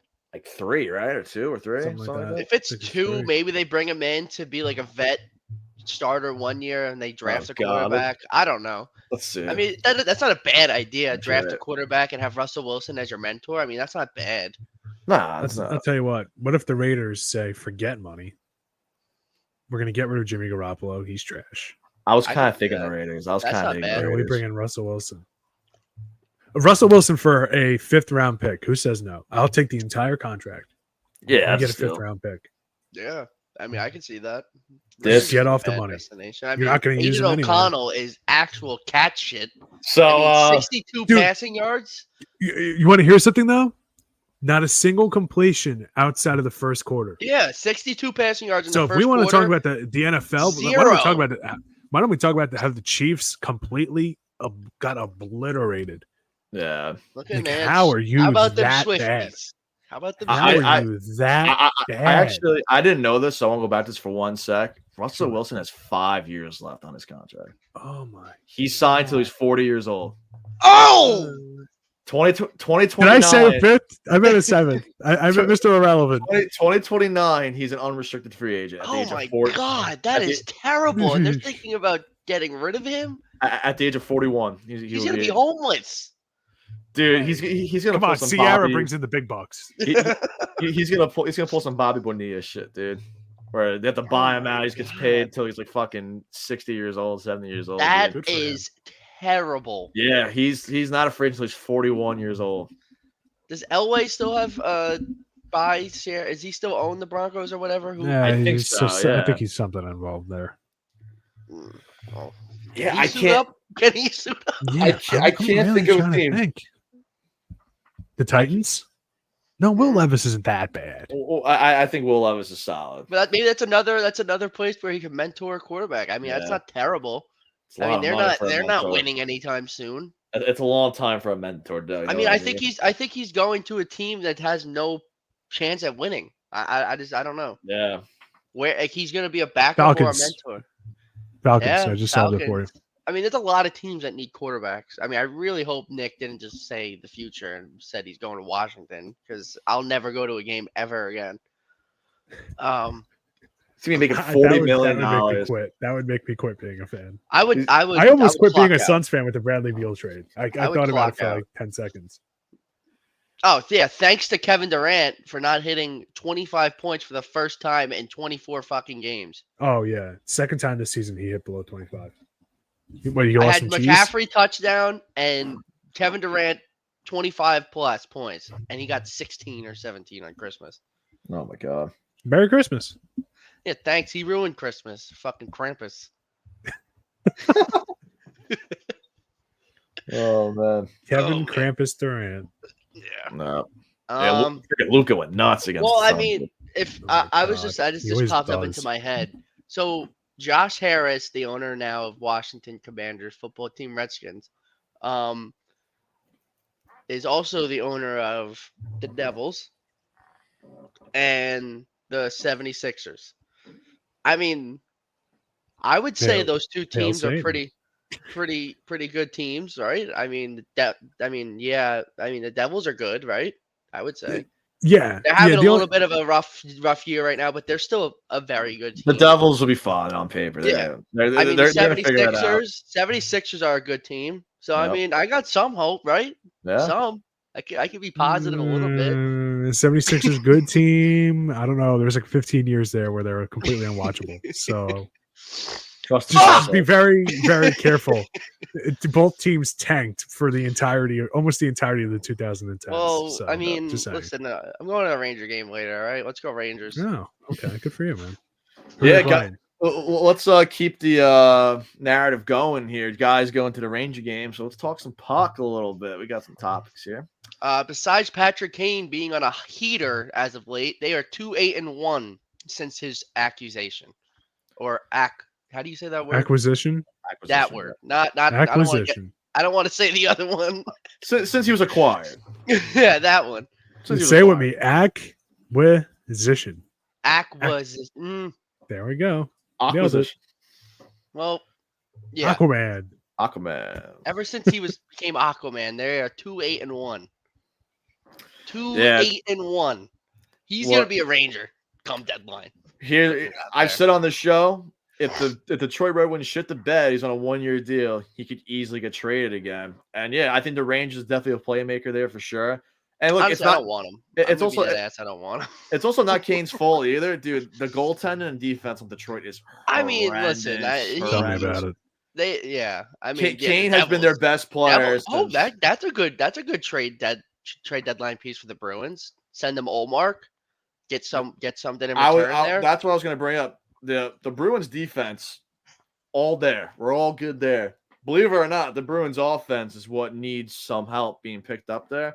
I would love to take Patrick Kane. Just to bolster that offense up a little bit. He's going to give you goals. He's going to make plays. Put him on a line with Van Riemsdyk and maybe the Brusque maybe or somebody. Charlie Coyle. What about trading with the Devils too? They need a goalie. Yeah. I'll do anything to get a goalie. Who we take from the New Jersey Devils for Olmark? I don't know. They have a lot of young, good players. Bratt, Hughes. I don't know why I start off with Bratt. I'll tell you what. I'll give you one Bryce Salvador jersey, and he can do post game for you. Yeah, I don't think we would get Brad or Hughes. I think those guys are untouchable. No, those guys are untouchable. Yeah. Jesper Bratt won me money last week. Jesper Bratt goal anytime? Hell yeah. Yeah, Jesper Bratt's nasty. Yeah, I've been putting money on Patrick Kane lately. That guy's been winning me some bucks. So let's see. Remember that. Who? Maybe Timo Meier. He's been on a down. Yeah. I'm just trying to think who they would trade though, like realistically. I mean, maybe they want to shed that. I don't know. That's what I'm saying. Ooh, Dawson Mercer. Oh, I like that guy. How's about Eric Holla? Eric Holla. How's he been this year? You could sell some jerseys in Finland. Now Mercer 8 goals, 15 points. And the Bruins think they give up Mercer. You'll take that. And the Bruins need a center. For Olmark though, I don't know. Because Mercer's been on in trade talks, I think, a little bit. I think he's rumored to be a trade candidate. No. Really? No, I like it. So. I've seen some hockey pages post like trade ideas, and Dawson Mercer's like involved in all of them. What about if I gave you Curtis Laser? The Bruins have already had the fair share of him. I think we're about to get a phone call from Josh Harris. Shut up. Curtis Laser. Oh, right, it would see big. You guys know I'm like a Neanderthal with hockey. I just watch the games. I don't even like it. Dude, there's guys I'm looking at the roster right now. Hockey moves too fast for me. I'm an idiot. There's guys I'm looking at the roster right now I've never even heard of. No, hockey there are like a lot of like rookie call-ups mid-season that you just have no idea. I know Jonas Siegenthaler. No, but hear me out though. The Bruins need a center and the Devils need a goalie. So the Devils are top heavy on center. Jack Hughes, Nico Hischier, Mercer, and then this guy Igor Sharangovich. Yeah, he's been sick for them lately, dude. He's not even on their roster on ESPN. Sharangovich. I don't know why. Did we trade him? Did we move him somewhere? I thought he was on our team for a while. I think there's a lot of interesting moves that can come this trade deadline come hockey. Oh, he got traded. I'm bugging. I think Stamkos is definitely a trade piece. He hasn't signed. Yeah, and he's a center. Bruins could use a center there. Yeah, I would love Stammer too. Would love that. Patrick Kane. I mean, I know he's not a center, but he's still, he could add some offense. Like I'd rather start him. Like I said, I'll never complain. What if someone like Patrick Kane? I'll tell you what. You guys take Chris Tierney and Andrej Palat. You give me Olmark. Yeah, hard pass, dude. As in a hard pass into the goal. Bruins offense finally clicking. Toffoli's the other center they got, dude. Yeah, I mean, Toffoli's been on. He's been on. Yeah, dude. Dawson Mercer's your fourth best center. I mean, add him in picks for like he's got Hallmark. Dawson Mercer. Oh, the Devils are on tonight. Dawson Mercer is one of my favorite young guys in the league. I think he's gonna be sick down the road. All right. Well, you give us Omar. Throw in a pick or two. Nah, hell no, dude. Do we get Taylor Hall back? I could see the Bruins heavily pursuing. I could see the Bruins heavily pursuing Stamkos. That's what I think. I could see it. They definitely need a center because like I love Charlie Coyle because they have been The Lightning are getting rid of Stamkos. They've been pretty. They haven't signed him, and he's a free agent. They haven't signed him. He's on the last year of his contract. Oh, okay. He's been pushing for talks signing, and they just are like no. And he's probably their best player in franchise history. Probably, definitely is. Isn't he the captain? Yeah, he's the captain too. They are not giving his money because what's with Tampa teams and being ran like idiots? Right? I don't know, man. The Buccaneers have become the most competent franchise in Tampa. That's insane. Yeah, if you said that 10 years ago, Jesus. I don't know. I definitely see. I want getting traded. I want Robert Thomas to the Bruins. That's a pipe dream, man. Yeah, it is a pipe dream. The Blues are not giving him up. That's like him and Cairo are like their two cornerstones. And Buchvanovic. I can see Tarasenko, even though he's having an off year. I've been saying that. Like I can see, because Ottawa's just I don't know what they're doing. Like I think it's a goalie too. Like they don't have a goalie. A lot of these teams just don't have goalies. Their defense is bad. My team included. Same with the Oilers. Yeah, but I mean, listen, like with the Devils, like it happened last year. Like a goalie gets hot, that's the worst thing for an opposing team. Like the Rangers could not figure out Schmid. Schmid. That was crazy. You can't figure out Schmid. Like you don't know. Like you've never seen. You don't got tape on this guy. You don't awesome. Like. You can't figure it out. It rattles the team, bro. You couldn't. I couldn't tell you. I'm like. You can't tell me freaking Panarin and Zibanejad can't figure out how to score in the playoffs, bro. They go Helen Keller mode. Complete dumb. Don't know what they're doing. Dude, the best part was like I work with a bunch of Ranger fans. I had more faith in the Rangers coming back than they did.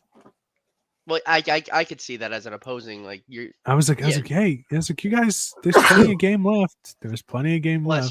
Bless you. There's plenty of game left. They also saying it, and they were like, they also went up. The season's over. Quentin Williams. Did you just pull a Quentin Williams, Nick? What? You just said bless you, thank you. Yeah, bless you, guy. Thank you. You just pulled Quentin Williams. Yeah, I know. Yeah. Thank you.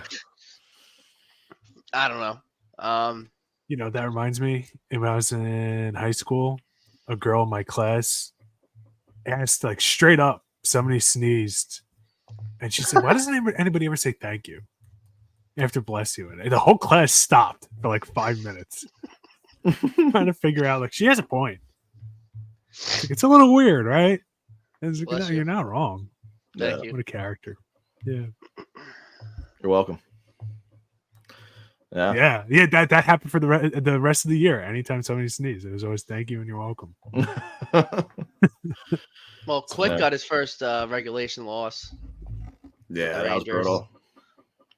They were up 1-0, and then they just absolutely folded.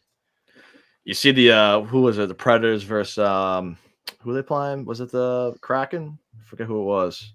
But Saros, the goalie for Nashville. Nashville was up like 1-0 the whole game. Still can't believe you got that pickup in hockey. Yeah, I know. I saw he was available. I'm like, what? He's available? This guy's a top 5 goalie every year.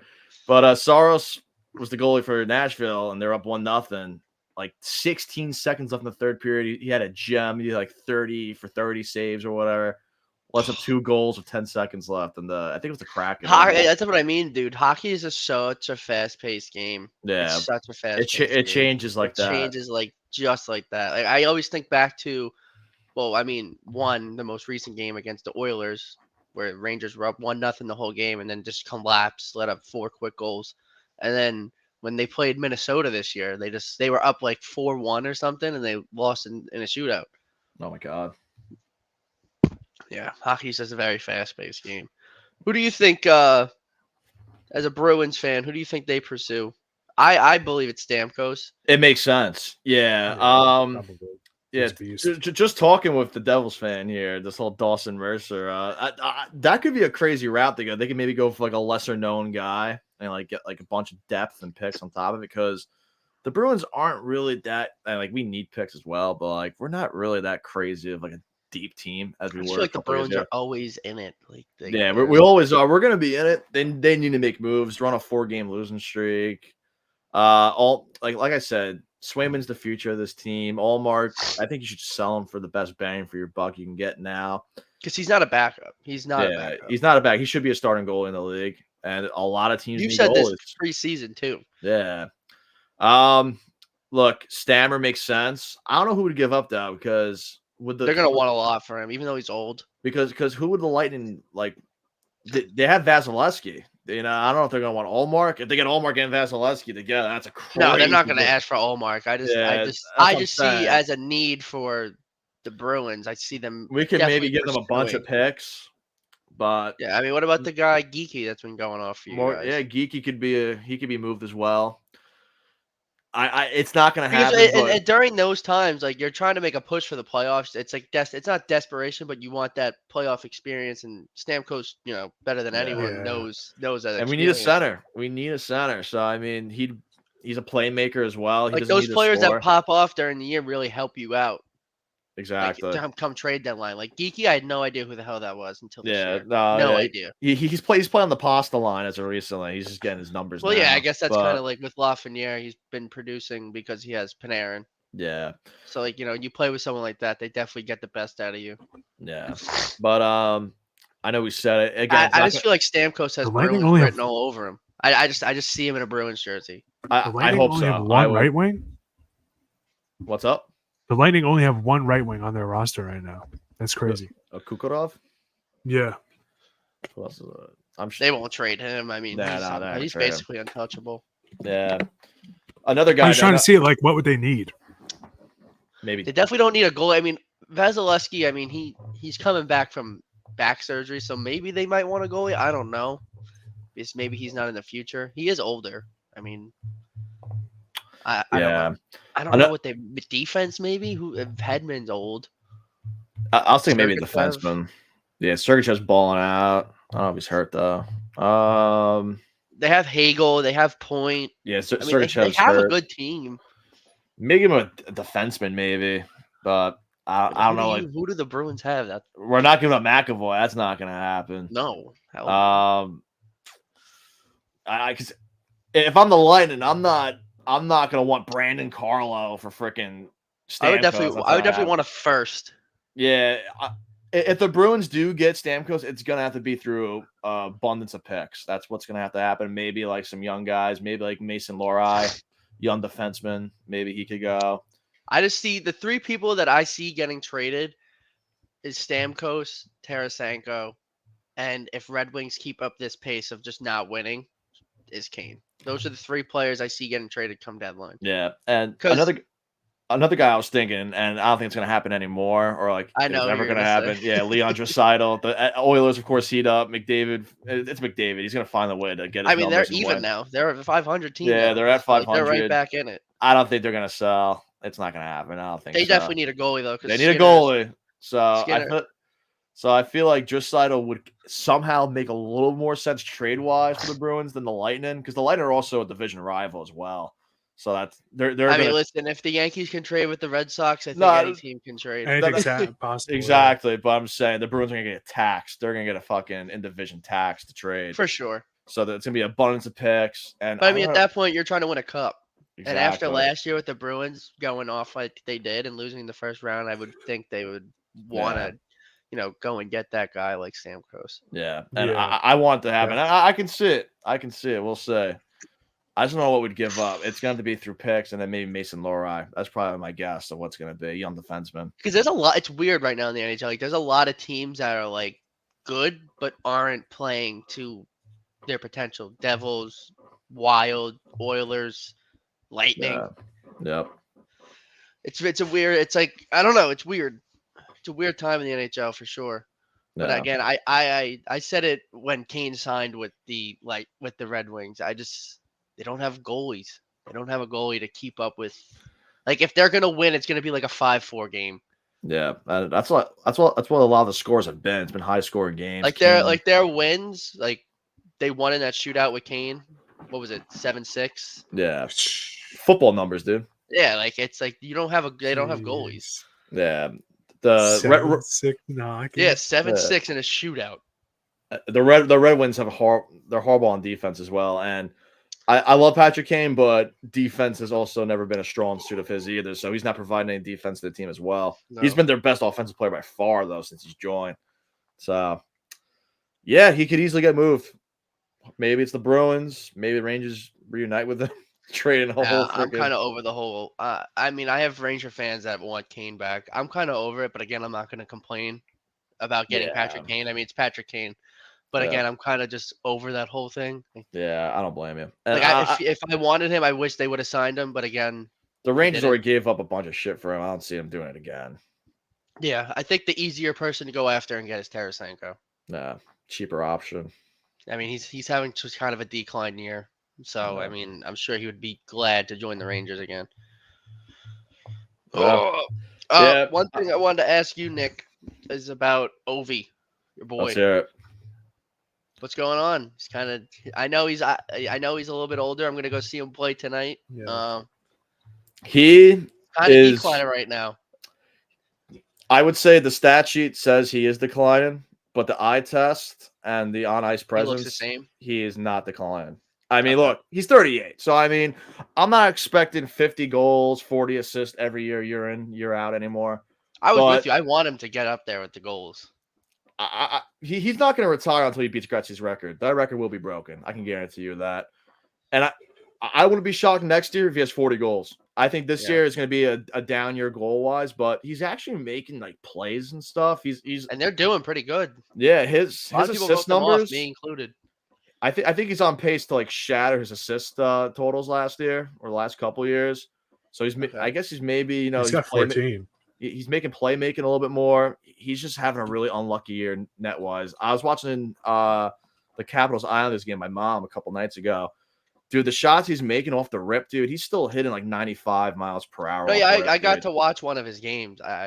He still looks good. He's just super unlucky. He definitely moves around well. He's never been like a fast skater though. So yeah, and like he's just getting super unlucky. He's just versing crazy goaltending. Like they make crazy saves on him. Like he's just unlucky, and I think the floodgates will open soon because he scored a goal recently. I think two games ago he scored. It's really just that one timer on the power play.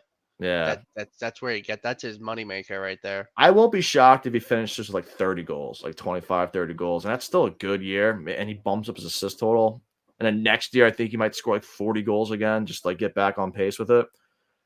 It's a decline on the stat sheet, but I think if you watch in real time, like you'll see tonight, dude. I'll see him tonight. I guarantee he scores. I mean, if he's playing, every time I go and watch him play, he scores. So and his freaking odds for goal scoring on DraftKings and stuff is great. So if you want to make some bang for your buck, put in a parlay or something. You got some money on the DraftKings account. I did win some money on Christmas. So good for you.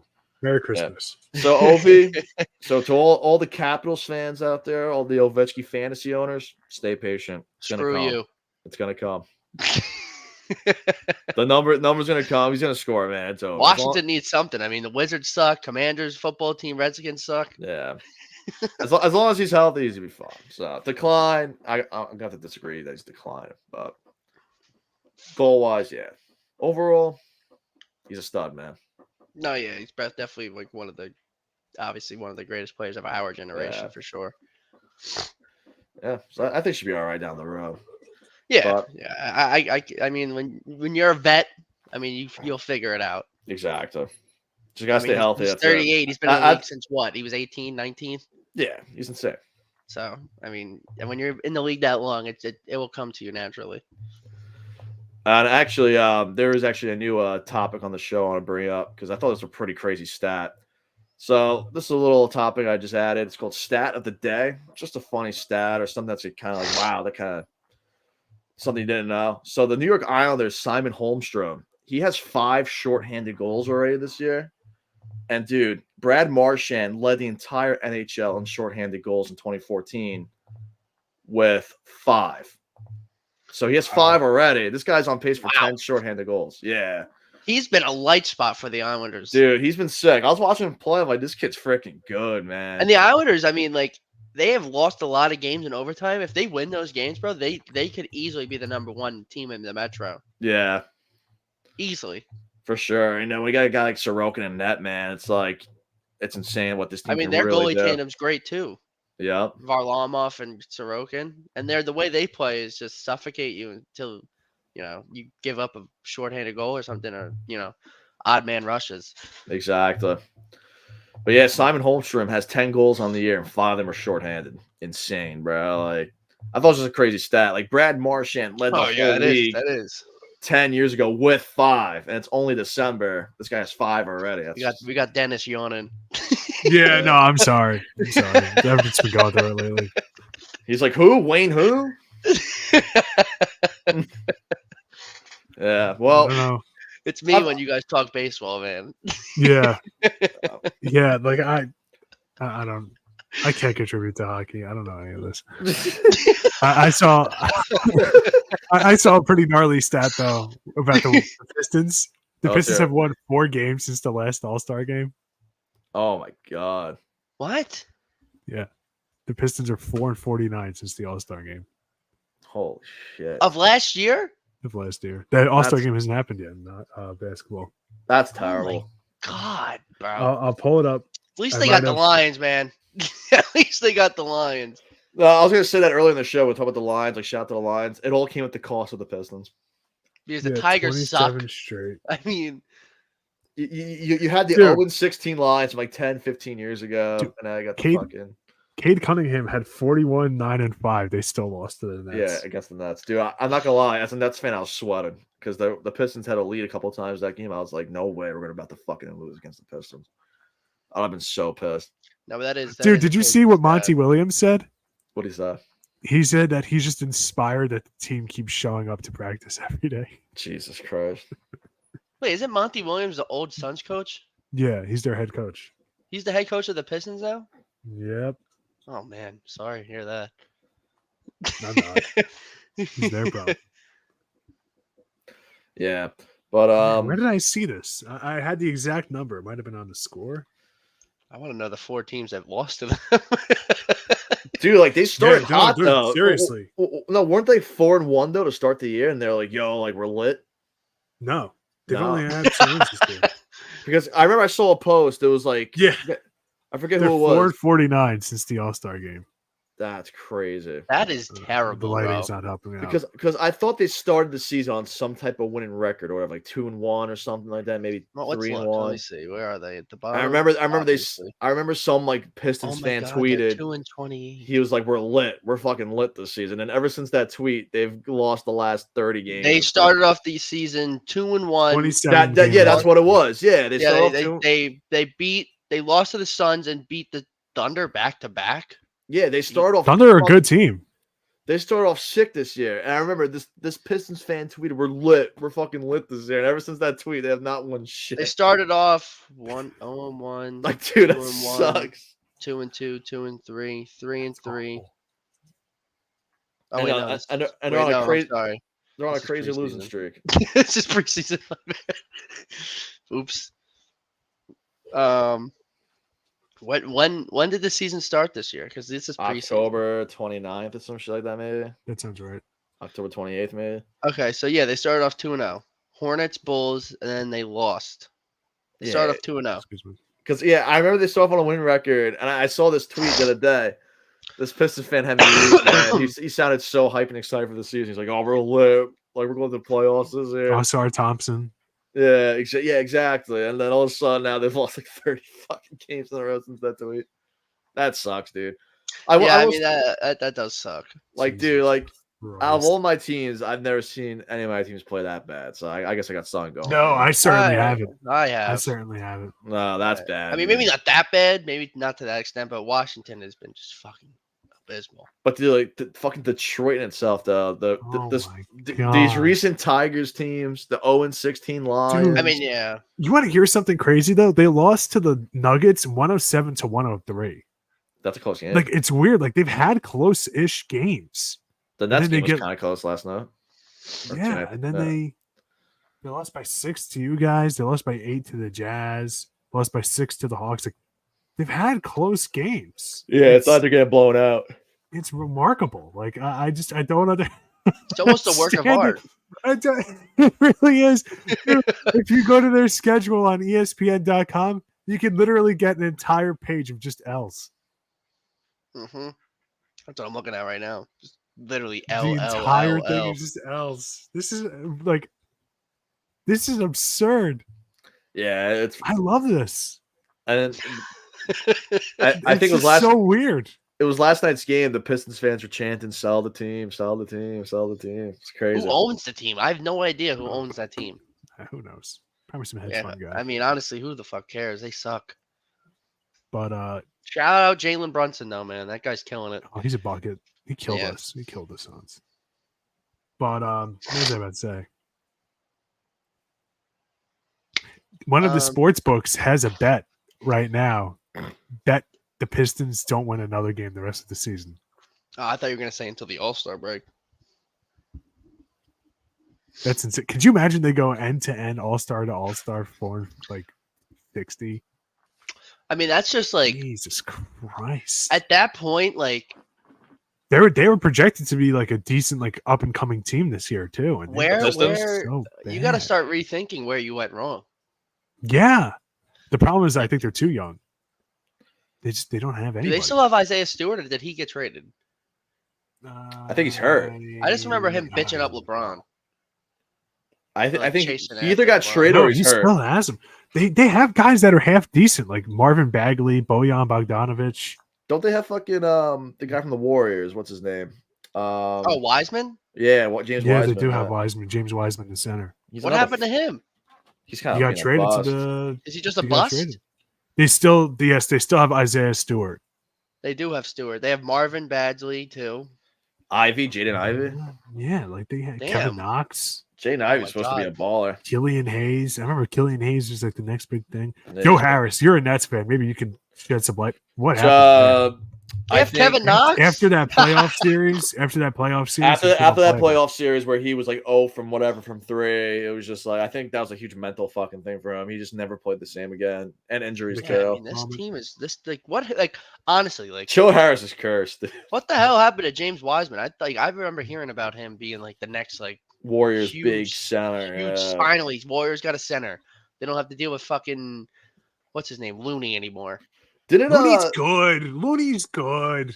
Yeah, dude. Okay, so he's not Wilt freaking Chamberlain, but like no, I know. I'm just saying I know what you're saying. But you're right though. Like people were bitching about Looney. It's like Looney's good. Yeah. Oh my God. Did you guys talk about the Draymond suspension last episode or no? Yes, we did. Yeah, we did. Oh, sorry. We're get this fucking guy out of the league. Yeah, at this point. Said he's gonna be a great WWE superstar. No, but who we should talk about though is the return of Ja Morant. Oh, yeah, this guy's cooking, man. Yeah, you know what he should do now? There's Nike endorsements and whatnot. He should get an NRA endorsement. Oh God! Well, guy was telling me this guy was pointing the finger guns at the crowd. Yeah, did you catch that, Dennis, or no? Yeah. Oh, listen. One thing is completely clear. Nothing's changed. He is still like a toddler. He's a multi-million-dollar. He's toddler. A fucking goon. I don't know who it was. I think Smart threw up the oop to him, and he slam dunked it, and then he pointed to the crowd, and imaginary bazookas shot his gun, and then went like this. Or some shit. If I was the coach, if I was Taylor Jenkins, I'd bench him right away if he did that shit. I just bro, I'd bench him right away. What are you gonna learn, bro? Are you mocking people? At that point, just shut up and just yeah, because he also did the whole keep that same energy thing in one of his press conferences, and people are like, "You mean the same energy of making sure that you're not a complete lunatic is going to throw away a generational job?" I mean, listen, dude, he's a freaking killer on the court, bro. He's great. And he wants to be a killer off. Just ask the Pistons. Just ask the Pacers. Oh, God. With the laser into their gun, into their bus. You are quick with the words, man. Yeah. I'm even quick when I could say it right and not get the team wrong. Yeah, dude. I don't know. He needs. Like we've been saying for years now, he needs to mature. Like this guy's scoring 30 a game. He's got the Grizzlies on a win streak, but dude, like none of that really means anything if you're gonna still do this goon shit on and off the court. Like doesn't mean shit, dude. Like you're pointing the finger guns at the crowd. That's kind of bad taste, especially in this day and age, bro. Like God knows, bro. Like God knows what he's doing off the court now. Like he can still be doing some goon shit. And the league just hasn't found out yet. Yeah. Or they just fucking. It takes one to find out. It takes one Instagram live story, one person's phone, one person's camera, bro. That's all it takes for you to fucking fuck this up for you. But then again, Draymond Green's still somehow playing in the NBA. So I mean, John Morant has 9 lives to go. So it's fucking crazy. I mean, it's insane. I don't know. He's balling out. Good for him. But do you like humble yourself, mature? You just came back all fucking, having a gun waving your IG live. Like, I don't think finger guns to the crowd is the best thing to, Let me see if I can find you it. don't think so? Like, I'm not just making it up. Like, no, it's great. It's good. I think it was on who posted? Well, his dad, T. Morant, did an interview on NBA radio. His dad looks like Usher. Oh, I forget their names. Eddie Johnson from the Suns and Kevin Tianami or something like that. I forget their names. But his dad called into the show, did an interview, and was basically like, I don't understand what he got in trouble for. What was the big deal? Like, guys have done worse and got less. Oh, my God. I heard one of the hosts, oh my God, it's killing me because I want to attribute what the guy said to himself. NBA radio. I'm going to send it in our group chat. Yeah. But the thing that really grinds my gears with it though is that John Morant comes from a middle class family. He's grew up in middle class schooling neighborhoods, bro. Like this guy was never a gangbanger growing up, bro. It's once he started getting NBA money, then he starts being a gangbanger. Like, dude, be yourself, bro. That's what if you guys want to see the video, I just sent it in the group me text. It's but I'll try to pull up on here.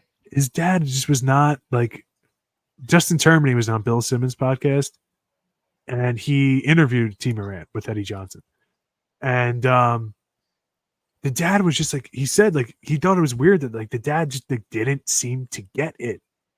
Now like, hey man, like you and your kid need to kind of get it together because your son's gonna throw away, generational wealth being an idiot. Ask Gilbert Arenas. Yep. I mean, granted, he pulled a gun on his teammate in the locker room, a little different. But, supposedly John Morant and his cronies, his merry band of morons, pointed a gun at the Pacers. Yeah. Like, what are we doing here? Yeah, dude.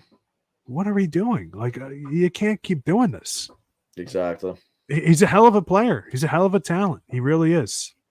He's exciting to watch. Like he's basically almost like Penny Hardaway 2.0. Just with the athleticism. It's ridiculous. They're saying that what he did after the dunk was a dance move. Apparently it's like a dance. Yeah. Sure, guy. Sure. Yeah. Out of all the dance moves in the world. Yeah. Finger guns. Yeah. That being said, his agents, I don't know if it's a finger gun, but he proceeds to hold up a bazooka on his shoulder. So I don't know. It's just bad taste, dude. Like, no, yeah, there's definitely. I mean, you could literally hit any dance move and you decide to do the one that almost looks like you're holding up a gun, and then you put a bazooka on your shoulder. Yeah, once again, guy, it was definitely unintentional. Yeah, well. He's balling out, so hopefully he finds some maturity. But we'll see. Hopefully, he keeps it up. Hopefully, he keeps himself clean. Stays on the court, maybe, just come on, dude. You're a great player. You're great for the league. Let's keep it that way. The league is basically trying to like hand him being the face of the league too. Yep. Dude, he was my favorite. I liked him better than Zion coming out of that draft. I was like, I think. How has Zion been? Has he been irrelevant still? Not good. That's good. He's way out of shape. He's out of shape. He could be. Oh, he's still fat?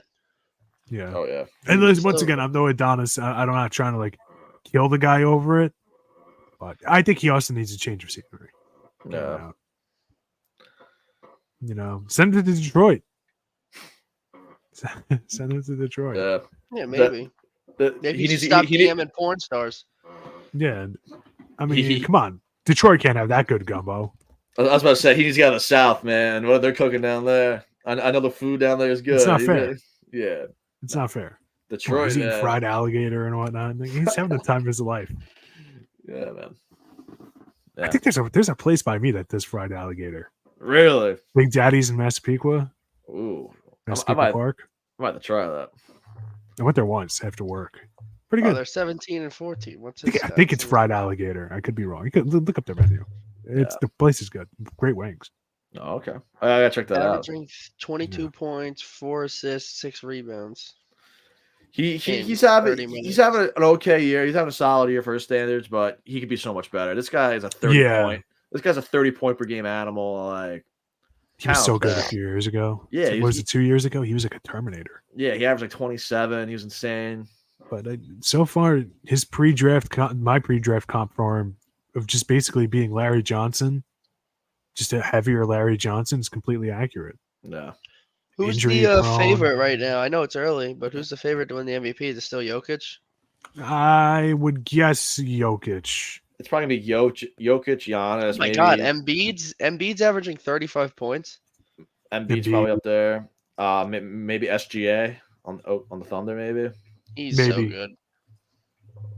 SGA is very good. Never really been keeping up with the NBA as much as I should. Yeah, haven't been writing for it, so. I don't know. Oh wow, I'm so out of the NBA world. Like Orlando's actually good now. Yeah, they're very good. They finally figured it out. Franz Wagner and Paolo Banchero. These guys are good. Yeah, they got a nice little good team going there. Suggs. I remember he was and Fultz. Oh wow. Oh yeah, they have a nice I know Wembanyama's likely not going to get the Rookie of the Year right now. Chet Holmgren right now. Chet Holmgren. Everybody's talking about Chet.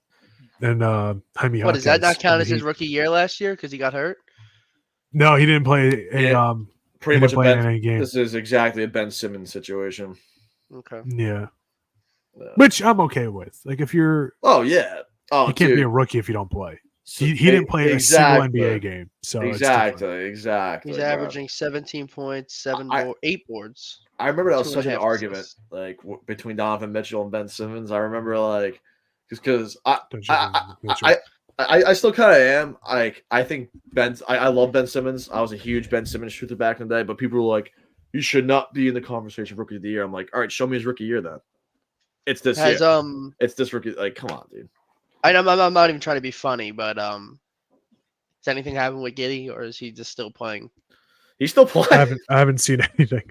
This guy's still playing, dude. It's like everyone forgot about that shit. Like, I'm just like I feel like I haven't heard about it. To play devil's advocate here for Josh Giddey. Not that I want to. Supposedly, her family was not cooperating with authorities. Yes, we did talk about that on this show. So I don't know. Listen, I'm not a lawyer, clearly, but I don't know if it's like a there's that Romeo Juliet clause that with statutory rape, which is like if you're dating someone.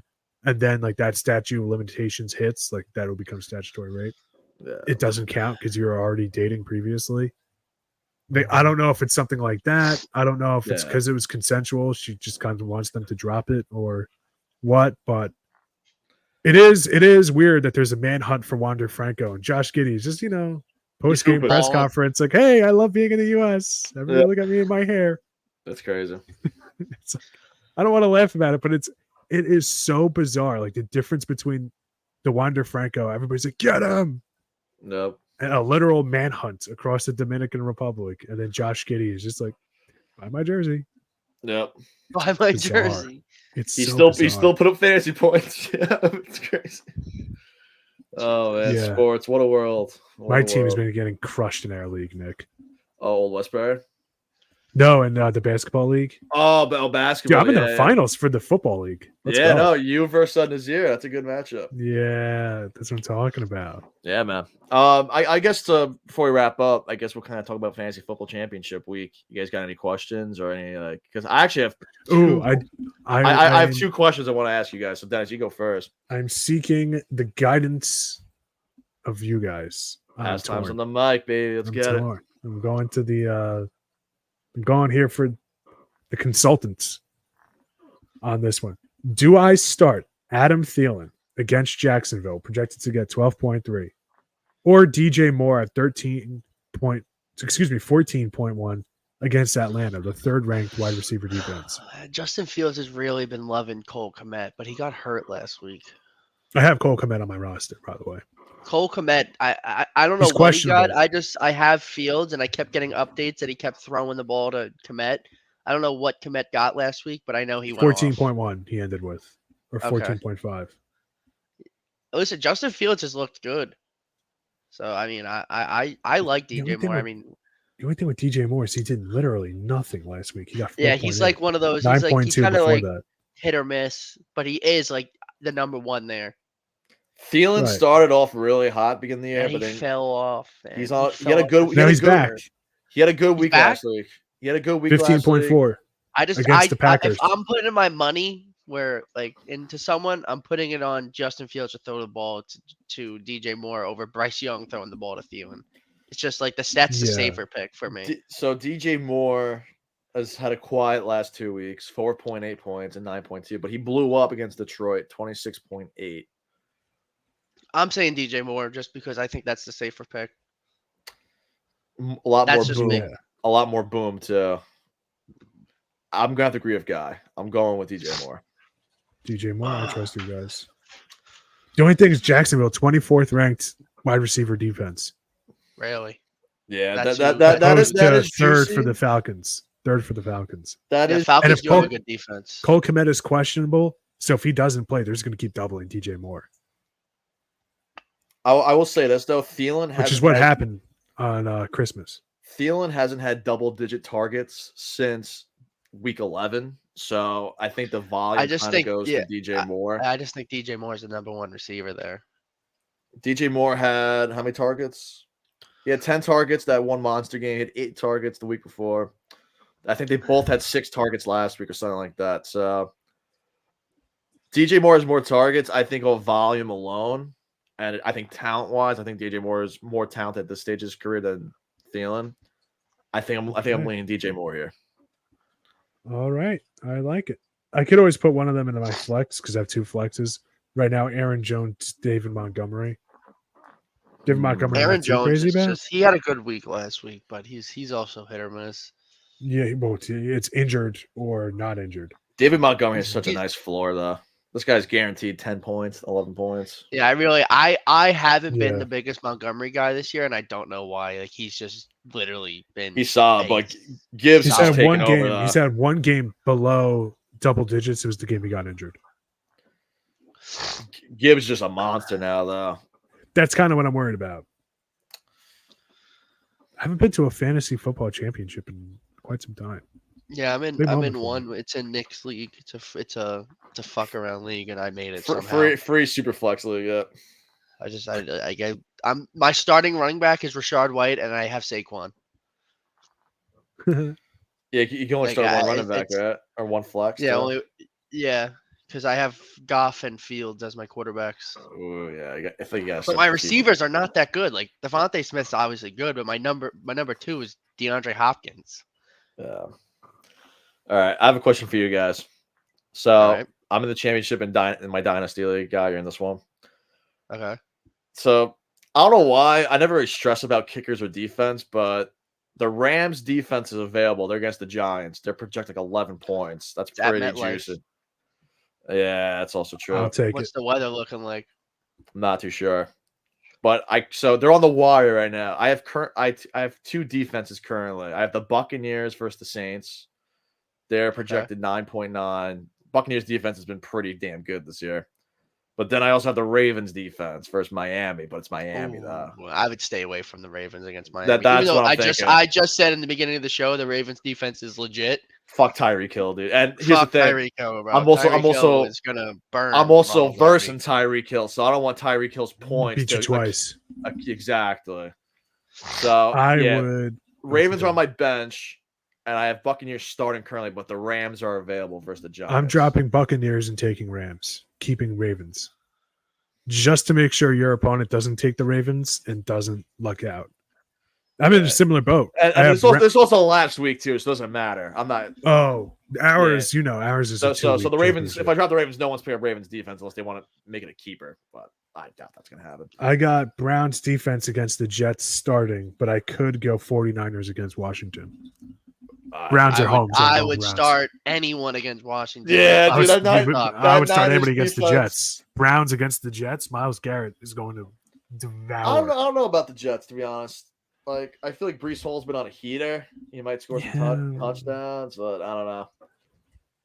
I don't know. They're also the Browns' home and away splits for their defense is ridiculous in their home.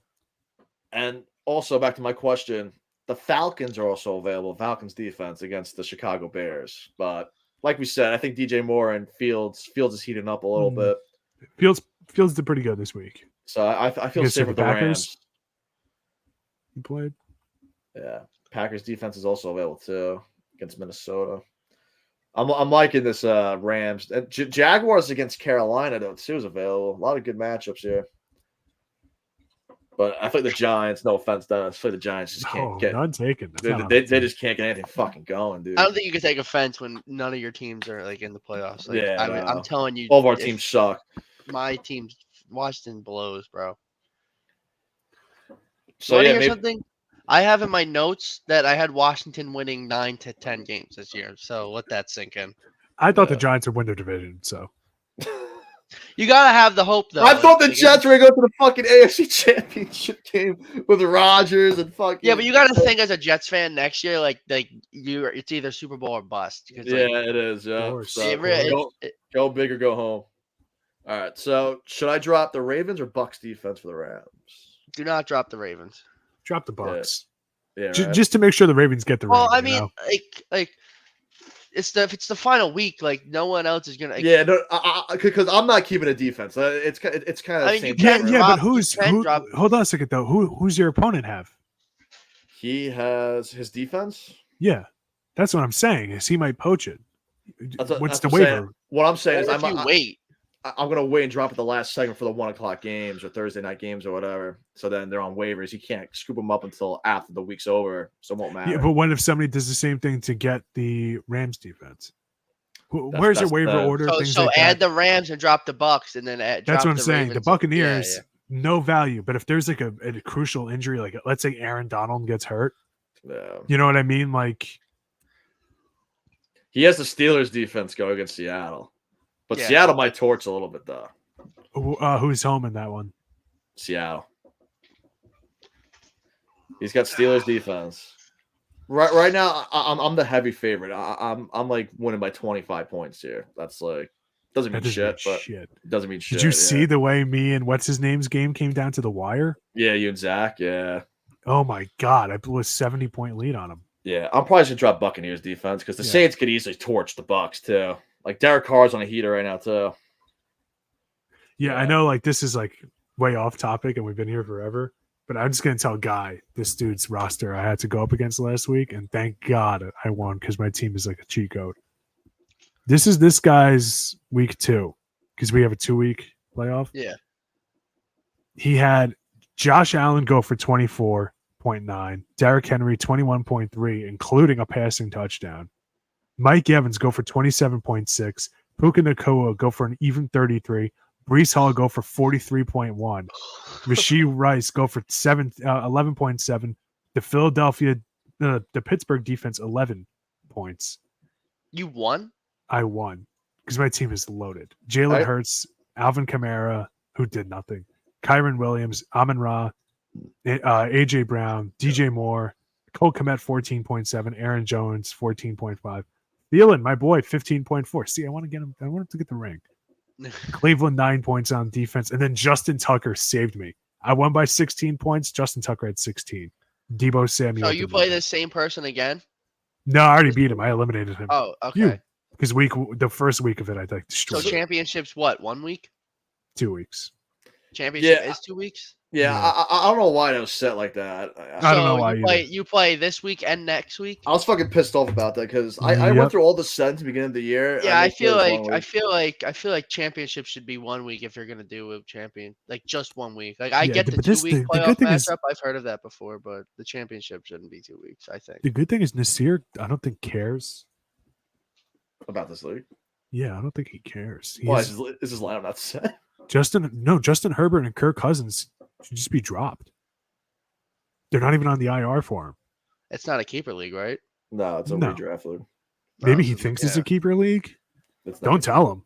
Nah, I got you. That's his problem. He's got CMC. Well, I didn't. Yeah, he's got Christian McCaffrey. What's his name? White. Rashad White from the Buccaneers. DeAndre Hopkins. This year. Brandon Ayuk. David Njoku. T. Higgins. I'm not out of frying pan just yet, but I'm just looking at that Jerry Jeudy projected to get 9.6, and I'm like, get down. Get down. So, I know I can't beat C-Mac, but I can beat Jerry Jeudy. Yeah, exactly. Judy's trash. All right, so I have one more question for you guys. This is my little league. Yeah, I got to get going after this. Yeah, this is my family league. It's for tight ends. Do I start Sam? And they're versing each other too. I'm the king of tight ends. Sam Laporta versus Jake Ferguson. Laporta. It's Detroit versus Dallas. Ferguson's been solid. Laporta is a ceiling monster. His ceiling's If you didn't hear me the first 15 times, Laporta.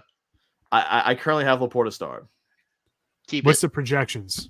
It's fucking close, dude. It's I think 13. I love Ferguson. Laporta. Ferguson is very good. He's won me a few games this year. Yeah. I'm going Laporta. Ferguson's 12, Laporta's 13, and they're both playing each other. And both these tight ends, guy will tell you, I was super high on the beginning of the year. Laporta. I think Laporta is the next Kelsey. Like that guy is disgusting. He's set on Laporta. Go Laporta. I would go Ferguson.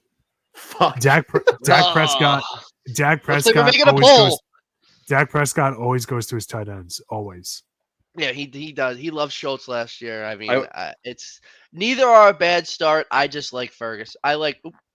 They're both really good. I honestly don't think there's a wrong decision. And if it matters, Dallas's defense is a lot better than Detroit's.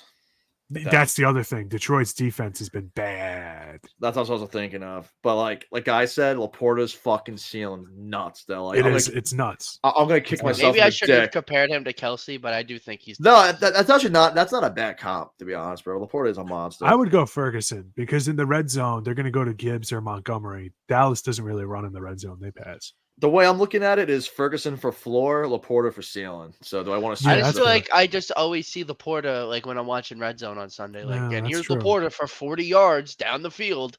That's true. He always has one huge play every game. Ferguson's floor is fucking nice, dude. All right, so it looks like we're making. I recommend Ferguson. Pastimes. I'm making a poll on Pastimes on the Mic right now. Making a poll, Instagram. Oh, let's hear it. Yeah. Great question though, right? Crazy. Yeah, that's a good one. Right? Because it's literally like, dude, like I've been saying all year, Laporta and Ferguson are fucking fire tight ends. I was high on both of them, so I drafted both in this family league that I'm in. Yeah, I know. I traded for. Now they're both versing each other in championship week, and I need to start one of them. So that's fucking tough. I'm just glad I have both. I love both those guys, but Laporta versus Ferguson. Yeah, dude. I actually want to say yeah. Right now I have Laporta in. Because he can get you 28 points, man. That guy's fucking sick. Ferguson will get you like 17, 12, 17, 20 a week. Like somewhere in that range. I just don't like that Detroit defense, man. That's what I'm thinking too. It's tough, bro. I'm gonna be fun. I'm gonna be on this app constantly the next few days, bro. Just looking at it. This is the thing though with championships. You can't overthink. Like that's the other thing. Start your studs. You just got to start who it is and start your studs. That's what I'm saying. That's kind of why I wanted to start Adam Thielen, to be honest with you. Yeah, because I know there's so many people this season. I know DJ Moore has too, but so many people this season drafting Adam Thielen. I didn't make a single trade. All my teams were free agents. Yeah, bro. That's or drafted. Just working the wire. And I drafted. I didn't even do too many acquisitions. I drafted while driving. I had my friends. I just told my friend. I remember that. Whoever. It's when you're going down south, right? Yeah. I remember that. And I fucking walked away with it. Like I just robbed everybody. Yeah, that was a sick draft. Yeah. I let my. I respect it.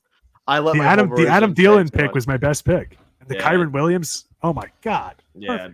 Yeah.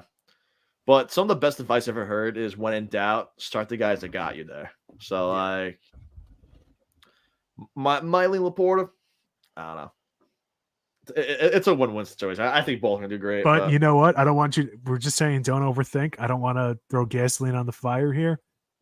But think of the Rangers-Cardinals World Series not taking out Nelson Cruz. Also true. You know, it's... All right, posting the story right now. Here we go. And this isn't really a starter sit question, but do we think Jalen Waddle plays next week? Jalen Waddle. He's questionable high ankle sprain, I think he got. Because I got him going in my dynasty league, but I got some pretty good wide receiver options if he's out. I got our boy Dennis Demario Douglas. If Waddle's out, Pop Douglas, my man. Josh Palmer, I got just in case. Odell Beckham, all on my bench. Definitely not Jalen Waddle, but I mean, hey, I think I would probably go Demario Douglas.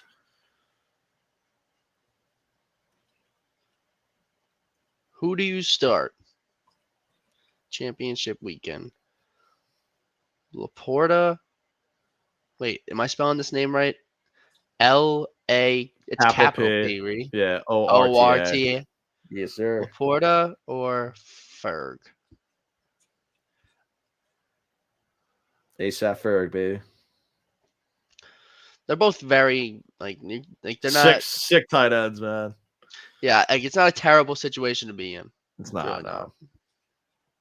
I just think Laporta is fucking sick. And if it counts for anything, I am the underdog in that matchup in my family league.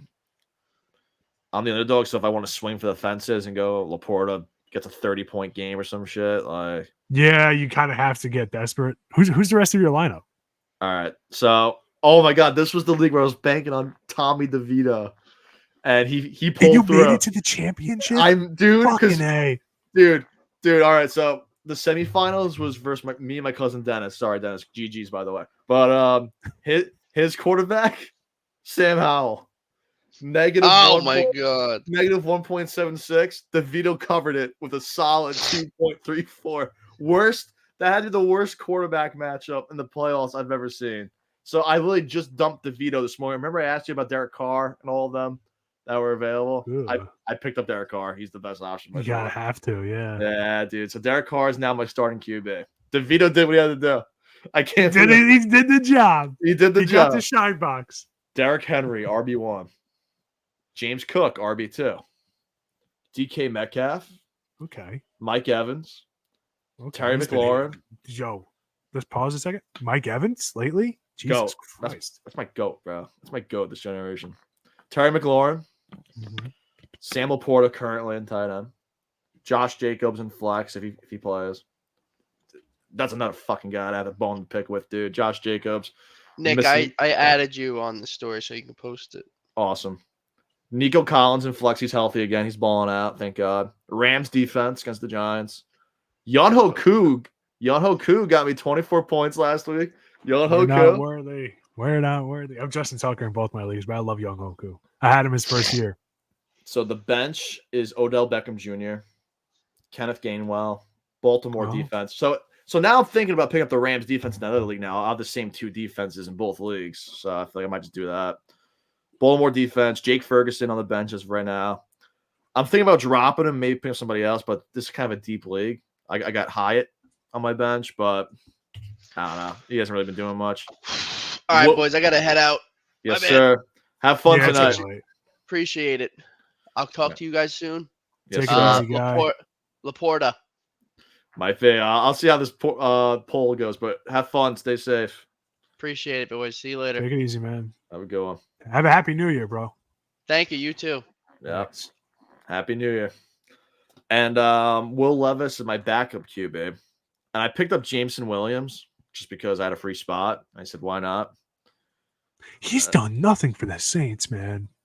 What's going on? Lions wide receiver. Jameson Williams. I was thinking of their running back. Yeah, I know who you're thinking of. Yeah. Jamal Williams, yeah. I'm thinking about the young kid. Pokemon Master. Yeah, Pokemon Master. So it's a pretty good team. And it's funny. on ESPN's projections, not that they mean shit. It's a 12-man league. I was projected to be 11th. So, I mean, I think I met above expectations. So, yeah, I think the only thing I'm like really sketchy about is Ferguson versus Laporte. That's pretty much it. I think my starters outweigh my bench by a lot. So, just got to pray everyone's healthy. Here's the thing, though. If Josh Jacobs is out again, I could just plug in Ferguson in my flex. It's probably what I'm going to end up doing. See what happens. His team's pretty stacked, though. He was the number 1 seed. He's got Lamar Jackson, ETN, your boy David Montgomery, Cooper Kupp, CD Lamb, your boy Adam Thielen. He has, oh my God, Cole Kmet at tight end, but he might not play. James Conner in flex. Oh, fuck. I didn't realize he had him. He has Puka Nacua in his other flex. Fuck. Denver defense and Jake Elliott as kicker. His only thing I don't like is that Denver defense. That's what I'm thinking too. And who are they playing? Defense. Listen, man, defense and kickers people overlook. Yeah, I'm always in every single one of my leagues. I'm always one of the first people to take a kicker and always one of the first people to take a defense. They do win games. Man. Overlook it. Like, dude, Young Hoku got me 24 points last week. If any other Justin Tucker won me, literally won me my playoff matchup. Yeah, 16 points. Can't beat him. So, I feel like I don't know. I feel like my running backs are better. I think he's the better QB. Gainwell. Yeah, I got Gainwell. Swift's definitely the guy to have there, but Gainwell had a good game against the Giants, though. Yeah, I think like 10 points. They don't really have a running back one. I guess it is Swift technically, but like they just run by committee. Yeah, everybody gets touches there. Yeah, the guys that scared me the most is Puka Nacua and CD Lamb. Of course, if those two get like 30 points, oof. Also, I think it's be a close matchup. It's right now, not that this means shit. It's 53% in his favor, 47% in mine. So it's doable. It's close. It's doable. It's doable. Anything below 45, 55 is close. Exactly. Anything closer than that. And then my other league, this is a dynasty, so you pretty much keep everybody. This team's stacked. Like, I have Lamar Jackson, McCaffrey, Swift, Mike Evans, Metcalf, Waddle, Kamara. Kamara has been a beast. He was bad. Yeah, he has been a beast. He had a bad week last week, but I think he's gonna bounce back this week. So I'm kind of happy he shitted the bed last week. Yeah, get it out of your system. Exactly. Javonte Williams, the Broncos running back. Now this whole shit with Russell Wilson getting benched. I hope this doesn't affect the play calling too much because he's been heating up a little bit. Mm-hmm. And then Ferguson's my tight end, so we'll see what happens.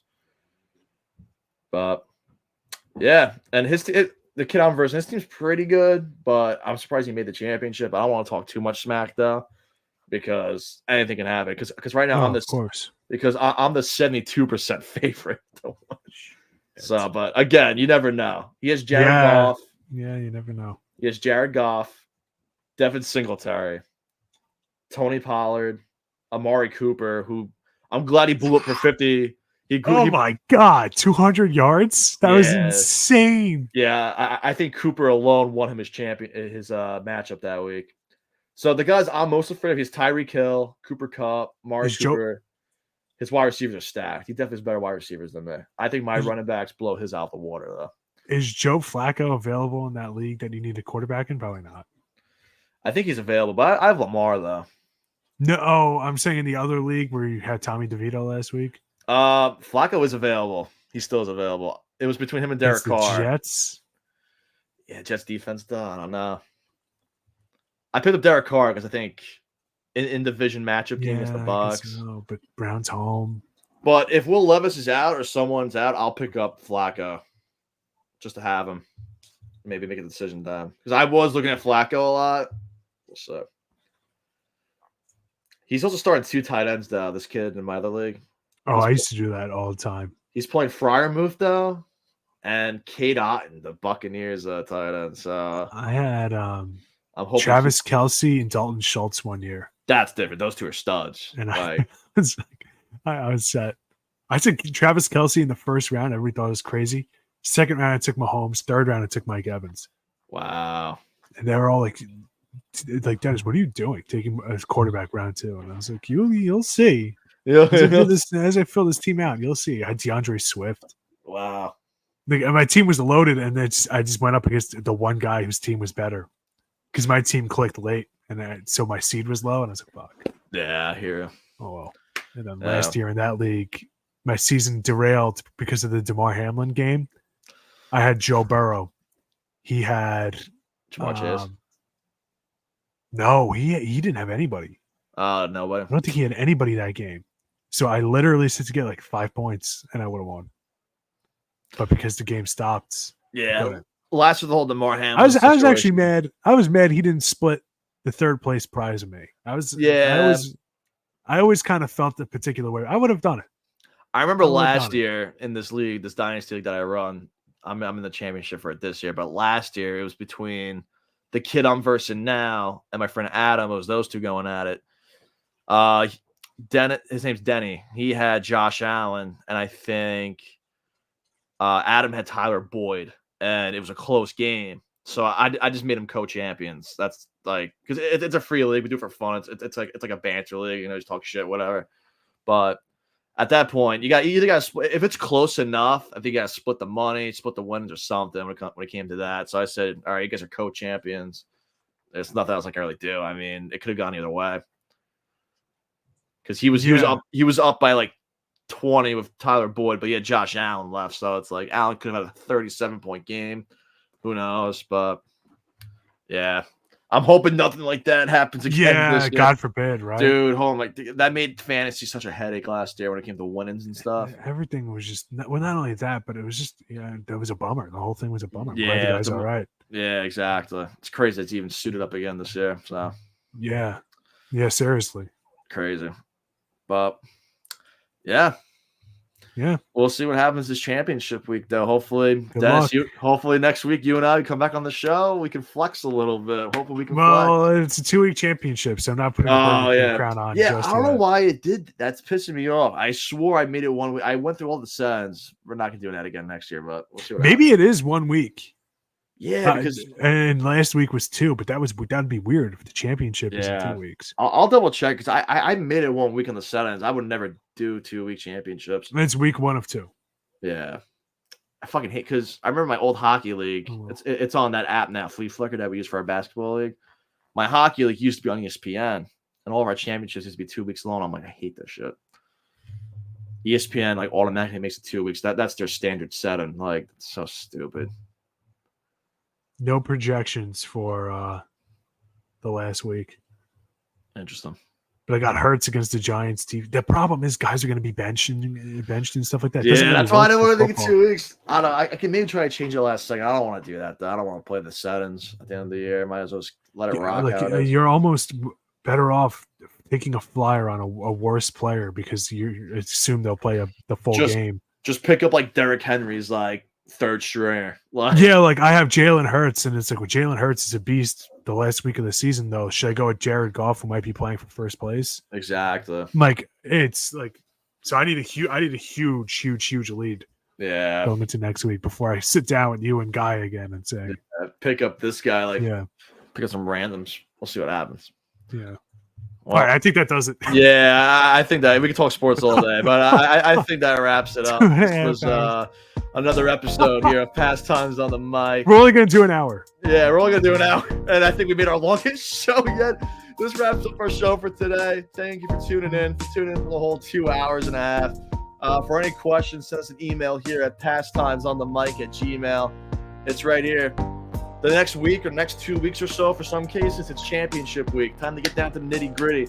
Ask some questions. Jake Ferguson for Sam Laporta. It's getting dicey, man. It's fantasy football championship week. Let us know. Send us an email. Send us questions, man. This was Pastimes on the Mic. Thank you, everybody, for tuning in. Longest show yet. 2 hours and 23 minutes. Thank you, everybody. Yeah.